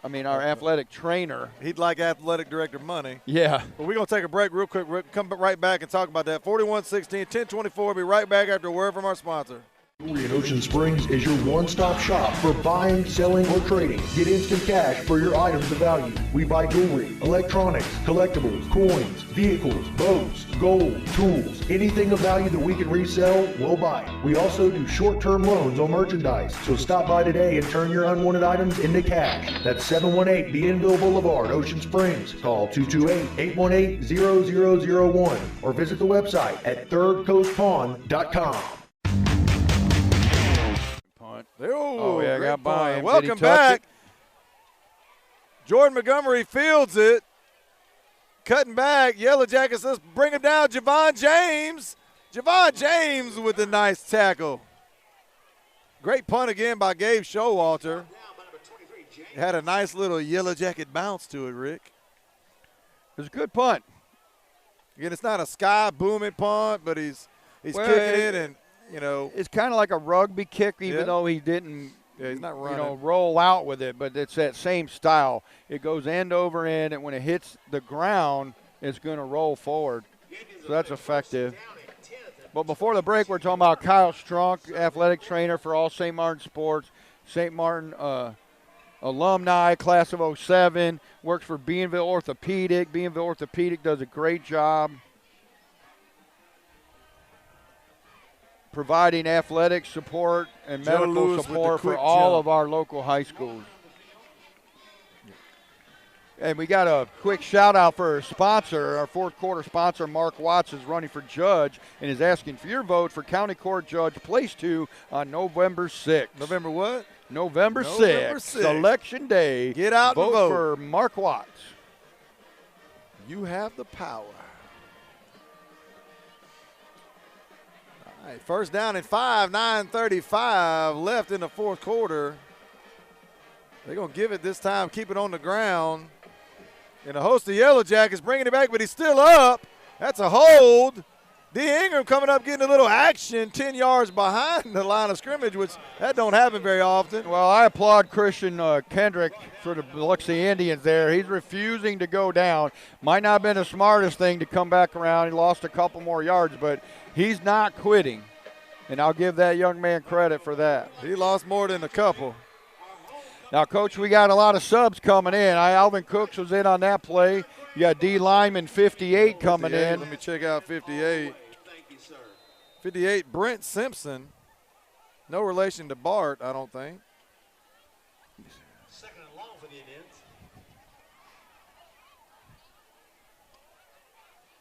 I know who that is. Got us jumping again there.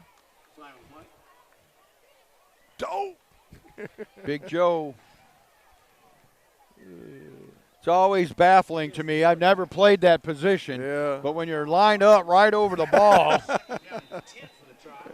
one would think you would move when the ball moves. Well, things look a lot easier on TV, until you get live. Like Mike Tyson said, everybody's got a play until you get knocked out. So, 8:17 and running. Second down and 10. They're going to bounce outside, and Franchot Cannon. Ooh. Christian Kendrick. That should be with a big run. Well, no penalty. He finished that run hard, but I'll give Franchot credit. He come up and he made the tackle. Yes. So we can talk about the collision, but the bottom line is 5 made the tackle. Yeah. Well, and after that play. Again, Kendrick, he wants to play ball. And I give him credit for the Indians. A good, hard run. Franchot made the tackle, and they're going to bring him out, check on him. We got 19 checking in the left corner. I'm checking, and no jersey number for 19. But we got a new set of unis. I might have to update high snap, and it looks like Biloxi content with just handing that football off, and They're going to get enough for a first down right there. And Kendrick fighting for yards. I mean, if I got a young man who wants to fight for yards, I'm going to feed him. I mean, I know what the scoreboard says, but this might be a point for Biloxi to say, hey, we can still compete in Region 4 DJ 6A. Carey coming in. I was looking in the wrong spot. He was on the depth chart right there. Yeah, it's good the Jackets got the big lead, so now we're trying to get call-outs for these players that are subbing in and don't get to play a lot. Javon James in there, number 23. He's standing up right here on the left side, left end, and they're going to go to the air and got him open. Going to be a completion for about 9 yards out there. Sudith finds Brown on the completion. Nice Jackets playing a soft zone on the edges. 45 checking in there. Brent Chandler again. Jay's checking out. Again, you're looking down here at DJ Carney. You got Chaz Pilot coming in at linebacker.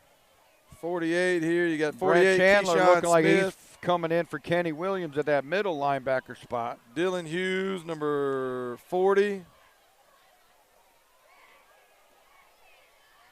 We'll hand it off again. Again, Biloxi is content with trying to run that clock and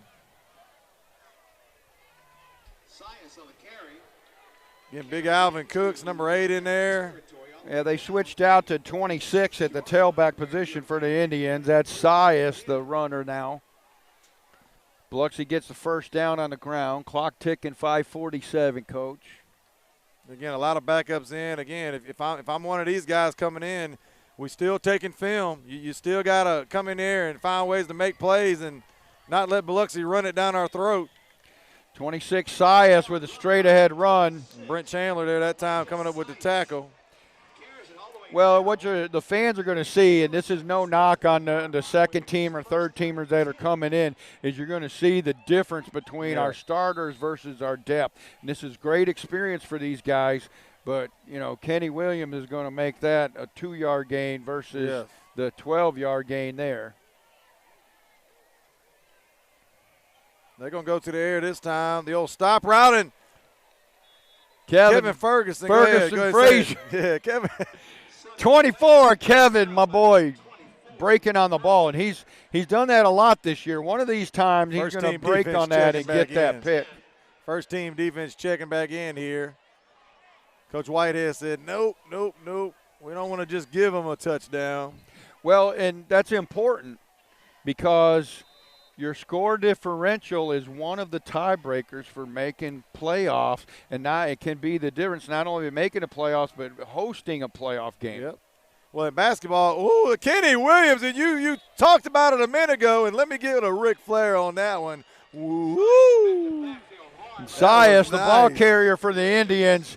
And when Kenny Williams got himself a breath of fresh air, they come in at middle linebacker and said, stop running inside. I'm back on the field. He said, no, son, no, son. And that's great for the fans to see. And, again, it's no knock on the other players. Brent Chandler's a great kid. I know him. And he's trying hard. He's working hard. But you got a senior, premier high school middle linebacker. In my opinion, he's a Region 4 6A middle linebacker of the year. Throw's going to come up. franchise cannon again. If I'm looking at anything, I'm looking at offensive pass interference, but it's probably not going to go that way. It's 100% not going to go that way. These back judges are just trying to penalize our corners here. Yeah, it's on us. But, you know, franchise, to his credit, is not just going to let him run down the field and score a touchdown. I mean, he's facing up on him. To me, the only thing I think he could have done better there is get his hands up in the air where the zebra can see his hands. But if the hands are buried down in the receiver's body, they're going to call that pass interference. Yeah. Well, let's see. 4:17 left. First down and 10 from the 20. Let's see if we can sit on one of these routes here. Well, the one route didn't work. Suda's going to come. We got 4 guys there. D. Ingram. Jack is playing that cover 3 zone again, which works out perfect. Chase Franklin all the way in the bag. He wanted to touch that belt. He wanted to put that belt around absolutely. his waist. And the underneath zone is what made that play. Easton Wynn stayed home in the underneath zone. The Indians roll Sudith out to the right and flood the zone at 3 different levels. And the underneath routes were covered. He took the shot downfield, well covered by the Jackets. St. Martin protecting 25-point lead, Coach. 4:08 remains in the fourth quarter. Jace asking for a sub here. It's too late, Jace. You're going to have to play this play. Just back up, get in the passing lane again. They're going to drop back, roll. Going to throw it up for grabs again. D. Ingram, if he'll come over here. Excellent coverage by the corner, Franchot Cannon. The receiver, number 3, Jervin Smith, another 6'3", 175. It seems like all the Biloxi receivers are 6'3", 175. But what happens there, you're in cover 3 zone. Franchot knows help's coming. Now, on that one, he waited till the ball come down, and then he simply just strips it, knocks it straight out of the receiver's hands. That's excellent cornerback play by number 5. Chaz Pilot checking in for Jace Franklin, limping off right there. If I'm D. Ingram, I mean, they're throwing right every time. I'm going to cheat that way a little bit towards the 2 receivers as opposed to 1, and I'm going to pick up one of these. See if he throws it. He's going to throw it, and right to Easton Wynn. Let's see if he can take this to the house. Not going to happen. Number 30, Easton Wynn, sitting in the zone and gets another Yellow Jacket interception. The turnover belt been changing hands tonight. Coach out there. The Bishop Insurance turnover belt is going from one player to the next. And I think this is the first night that we've actually had the belt. And, boy, I tell you what, it's like a pay-per-view event. And the triple, Jeremy Forehand give me one of them things there where they – money in the bank, you triple win the belt, threat. you lose it, triple you win threat, it. money bank. I don't know if Jeremy's here tonight or he's down there. He's down there working out. You lose the belt on the pay-per-view and win it back on Monday Night Raw. You know what I mean? They losing it quick. Twins set here. Landon Pankin with the give to Jaron Sanford. 12, Sanford, his first carry of the night. 21 on the tackle for the Indians, Thomas Patterson. Ball should stay on the ground. Jackets should hold on to the football here. 2 hands on it. 3 minutes and go. 3 minutes and counting. If they can get a couple first downs, it should be the ball game. It may only take 1, Rick. Let's see. Whitecap a little slow starting the play clock. Well, we don't mind. Well, they do that intentionally. If they perceive the game is getting out of hand. Play clock down to 15 seconds. They're not going to do a running clock because it's a region game. And that's Tarek Bryant. But they know that high school players' emotions get out of control, and they don't want that to happen. Andrew Wynn right there. Great hands by Landon Pankin because he caught it and kind of just tossed it right up to him. Timing was a little bad. Dancing out there with number 42, Marcus Dickey, playing defensive end. He was the tight end earlier tonight that caught a big pass for the Indians. Over the field too. But Wynn was dancing. They end up gaining about 3 yards on the play. 3rd down and call it 6. I'm telling you, this breeze out here, this is gonna roast a few marshmallows when we get home. And the folks up north will be making fun of us. This is a nice Michigan summer day. I know. No, it's down in the 60s now. I don't have my AccuWeather. My wife calls it her real feel app.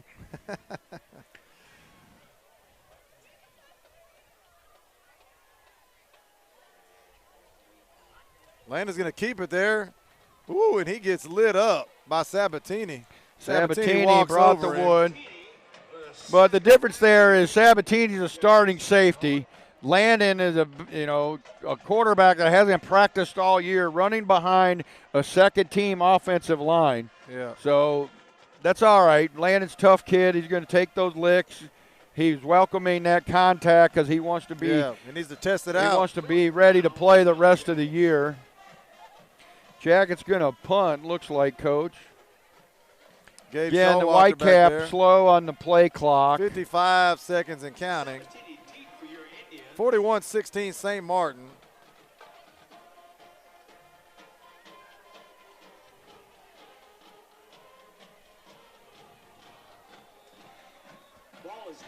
Number 50, Lee Michael Mayfield with the down ball there, barring a miraculous ending here. The Jackets are going to come away with their second win in region play, going to come to 2-2 as we host Ocean Springs next week. Our No Quit Award winners this week. Rick, who you feeling? I'm going to hog it a little bit. I like to call out 2 players and give you the third, honestly. All right, well, Rico wasn't the hard one. Rico Moore, the pick 6, sacks, tackles, confusing the quarterback. 25, Rico Moore. It's his night for sure. And I'm going to go – is that who you want to go with right there coming in? I was going to hit one of them big hogs up front. Do it. Indians breaking that's not one. what we want to do here. We're sitting there looking at each other. Let's see if we can get it. That's a block in the back. That's a block in the back. They're not going to call that at that point in the game, Coach. Indians break one late. Yeah. Well, Number they're jumping 24, up for joy. They're excited, but T.J. Lanier, the carrier for the Indians, sophomore. That might be his first touchdown of his Friday night career. Well, they're jumping up and down like they up 20, but last time I checked, they down 20. That kids, I know, I understand, but although he got, I tell you what, we said he called his name a lot, Brandon Cunningham early, pulling and mowing people over. We're going to go Brandon Cunningham. Again, those offensive linemen don't get a lot of love, and we're going to give them a little bit tonight. And sometimes we don't see it. We're up here calling the game, and we can't always see in the trenches. And Brandon visibly was out front blocking. Again, Mississippi State was at the school. He set the tone in the first half when it was going back and forth. He was sealing his edge on those plays, and then he was getting out front on the left side from the right tackle position. Brandon had a good night blocking. I agree, Coach. Yeah, we got Rico Moore, Brandon Cunningham, No Quit Award, and then we get a third with the Smokehouse Bayou, right? Well, that's part of the Smokehouse Bayou and Smoothie King are one. But, hey, you got the extras. We can add it if you want. We're going to add extra. All right, we're going to add Landon Pankin. Landon Pankin. Number 4, first reps of the night, played well. Come back and made an impact. Practiced, 3 days so far this whole season, coming off of shoulder surgery. Didn't quit on the team. That's the whole key to me right there, Coach. This is a no-quit award. He could easily said, I had shoulder surgery. I'm going to wait for baseball. He's worked hard on every other part of his game. He's been a mental and emotional leader. And I'm gonna say this: I talked with Coach Whitehead the other day about Landon, and I said, look, if you had to rate him 1 to 10, and 10 being the best, what kind of kid is it? He said he's a 10 without a doubt. Great kid. Coach Canode in my office today. Coach Williams and I was just talking after school, and Coach Canode came in, and we were talking about Landon possibly suiting up, and onside kick there, and Easton Whitehead's gonna come up with it.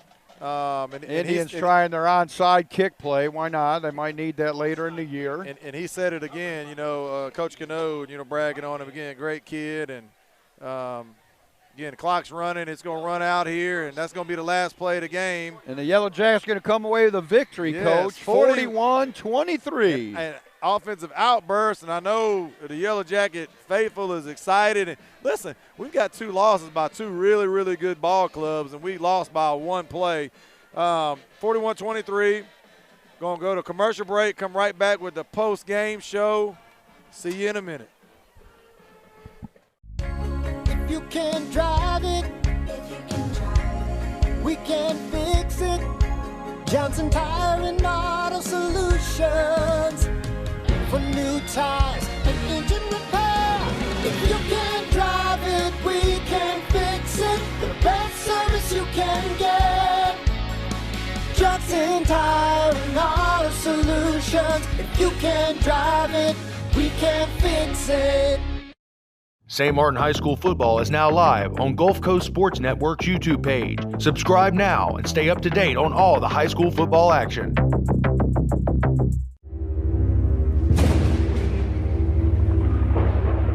Hey, I'm Lee Turner, the host of After Hour Cinema. Be sure to join us every Friday at 10:30, where I'll be sitting right here bringing you the very best in B movies. Savage Skillet and Tim Allen with Gulf Bank presents a new cooking show that features beautiful homes for sale by Coldwell banker Alfonso Realty. It's a taste of real estate with host Jared Wable. Watch all episodes now on Facebook or WGUD's new Roku channel. Easton Wynn had 2 picks. Welcome back, Biloxi Indians Stadium. Charlie Pavlis. And I'm Rick Crawford. 4 turnovers tonight. We had the Bishop Insurance turnover belt on the field for the first time. Also sponsored with Fayard's. Fayard's Marathon. Every time you get a turnover and somebody grabs that belt, they're going to get a complimentary po' boy from Julian Fayard and Fayard Marathon. 4 of them. 2 Easton Wynn interceptions, a Franchot Cannon interception. And a Rico Moore pick 6. Yes. So also, so we're talking about awards, Rico Moore was our September Finish Line Performance Carding Performer of the Month of September. And that's according to the fans, not us. They picked that. We had the nominations out there, and they voted. So, again, thank you for voting. He ended up with how many votes? 50? There was over 100 total votes. And he got over half of them. Right. So, again, Rico obviously people thought Rico was doing a good job. Rico had a good month of September, and he's on his way in October as well.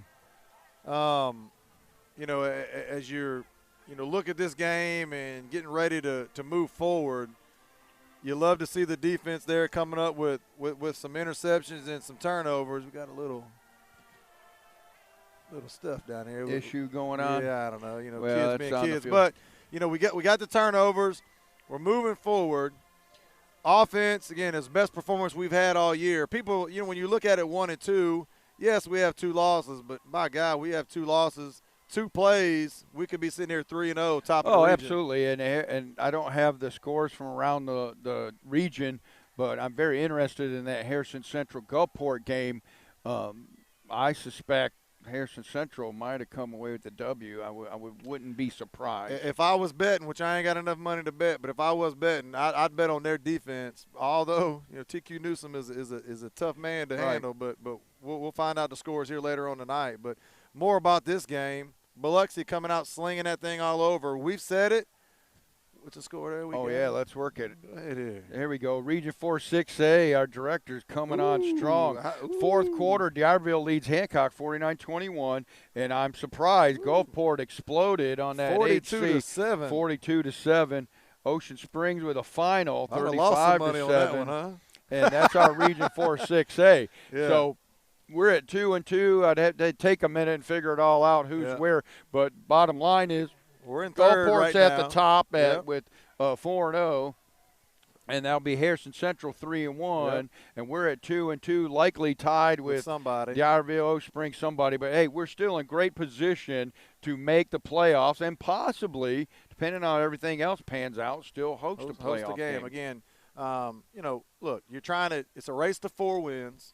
Okay, it's a race to 4 wins, and other than that awkward year where we were 4-3 and had one of the best teams we've had in a long time and somehow didn't make the playoffs. Well, that comes into all those tiebreakers. We had 9 wins overall that year, and then 4-3 in the region, and then the tiebreakers put us out. And in a lot of times it comes down to tiebreakers every year. We got in last year on tiebreaker. Yeah. But let's finish up tonight. We got the rest of the season to worry about playoffs. Yeah. Let's talk about the Jackets offense. We're on that. Obviously, 2 or 3 of those touchdowns come just Ham McGee.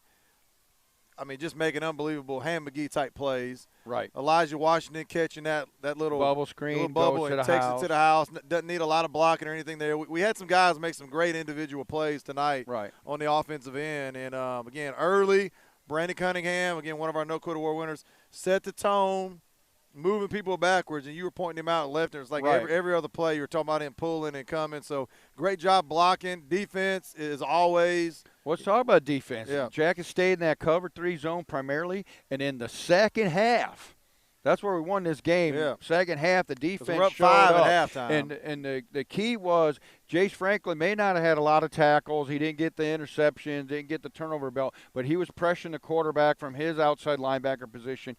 Rico Moore coming on the blitz also, and then they would not show blitz and throw back into the zone. Then you're getting interceptions. So the Jags did a great job showing pressure from different locations, staying in a deep zone, cover 3 most of the night. That caused D. Ingram to play with a lot of confidence, breaking on deep balls. Franchot had a really good game, broke up some passes. We had some pass interference calls, but I don't blame our defenders for that. You got to go after it, and then those are kind of like 50-50 pass interference calls. And it's better to deny the catch than it is to give up the big touchdown play. Well, Franchise Cannon, the interception that he had was unbelievable. The guy kind of caught it. He just ripped it out of his hands and peeled it off for about 15-yard gain, and then ended up getting a face mask, which made it about a 30-yard. So guys just making plays. I mean, the Jackets – and listen, I mean, we're talking about kids. It's I don't care if it's one play or not. You lose a ball game, and then you got to – basketball, we play on Tuesday. If you lose, you play again on Friday real quick. Right. Football, man, it's a week. When you're high, you're high. When you're low, you're low. And the key to being successful is never getting too high, never getting too low. Well, I talked to Coach Fayard this week, the dog coach. He coaches Ferguson, Easton Wynn, those hybrid linebacker safety positions. And he said that one of the big struggles they're having is getting the players and the coaches to forget. Yeah. It's time. That game's over. Let's forget. Let's move forward. And that's exactly what you're talking about. And I want to add one more thing because we take it for granted. We take him for granted. Kenny Williams, number 44, is, if in my opinion, I know it's biased, he is the best middle linebacker in this region, and he proves it because teams simply can't run up the middle on him. He made you look good. I know you got Norday right there, but Kenny Williams owns tackle to tackle. He's directing the D lineman where he wants them, and then he's inviting the ball carriers to run where he wants them to run, and then he cleans up. Biloxi didn't get a lot of inside running against us, and it ends up huge, forcing them to pass more. Well, we fumble down there about the 5. We give up the late touchdown, kind of. Right, so at the 13 end. points. So there's 2 right touchdowns that, again, we still made some mistakes on some snaps and some things. We sure those things up, and this is a 50-7, 50-14 type game. And absolutely. Bottom line, we look healthy. I'm happy that we were able to get a quarter and a half with Ethan Anderson. Let's just say he got a breather, and the multiple guys, Easton Whitehead, Tarek Bryant filling in right there, getting some reps. We do it with quarterback. Now we got multiple guys back there with some success. Kicking game, we got 2 kickers kicking. And it's also good that we're getting depth because we got the big win for a change, and a lot of the players that haven't got a lot of Friday tonight playing time, the playing speed for varsity versus JV is hugely different. So you got some kids that came in late, Brent Chandler playing middle linebacker, some others. But let's talk about moving forward. Well, Ocean Springs, and I'm just asking Hunter, would Ocean Springs win or lose? Ocean Springs did win. Who'd they beat? Hancock? Hancock or Gula, I can't remember. Hancock. So if they – well, they won the game. You thought they beat Gula. So they beat Hancock early, who's a similar opponent we've beaten. Right. And then they just beat Pascagoula. So they're going to come into that game 2-2. So we're going to be fighting right there for third place come next Friday night when the Greyhounds come in. It's a rivalry game. Boy, it's intense. Oh, and they're going to bring it. It's going to be the old Fort Bayou battle of the Bayou. Ocean Springs going to fill their side. We need every Yellow Jacket fan. If you live in a local area, you got to come out next week. This game's going to be vital for a playoff implication, and never mind that. It's St. Martin versus Ocean Springs. And, if I might add, Coach, something special is happening this Friday night, next Friday, Ocean Springs. The St. Martin Athletic Hall of Fame is going to announce their inaugural class in the pregame of next week's ball game. You guys want to come out. If you're alumni, you want to come out and see who's in that inaugural class of the St. Martin Athletic Hall of Fame. Reaching all the way back to the 50s, I Absolutely. hear. So, again, once again, St. Martin, big win. Charlie Pavlis. I'm Rick Crawford. We'll see you next week. We love Yellow Jacket football. We host Ocean Springs. Have a good week.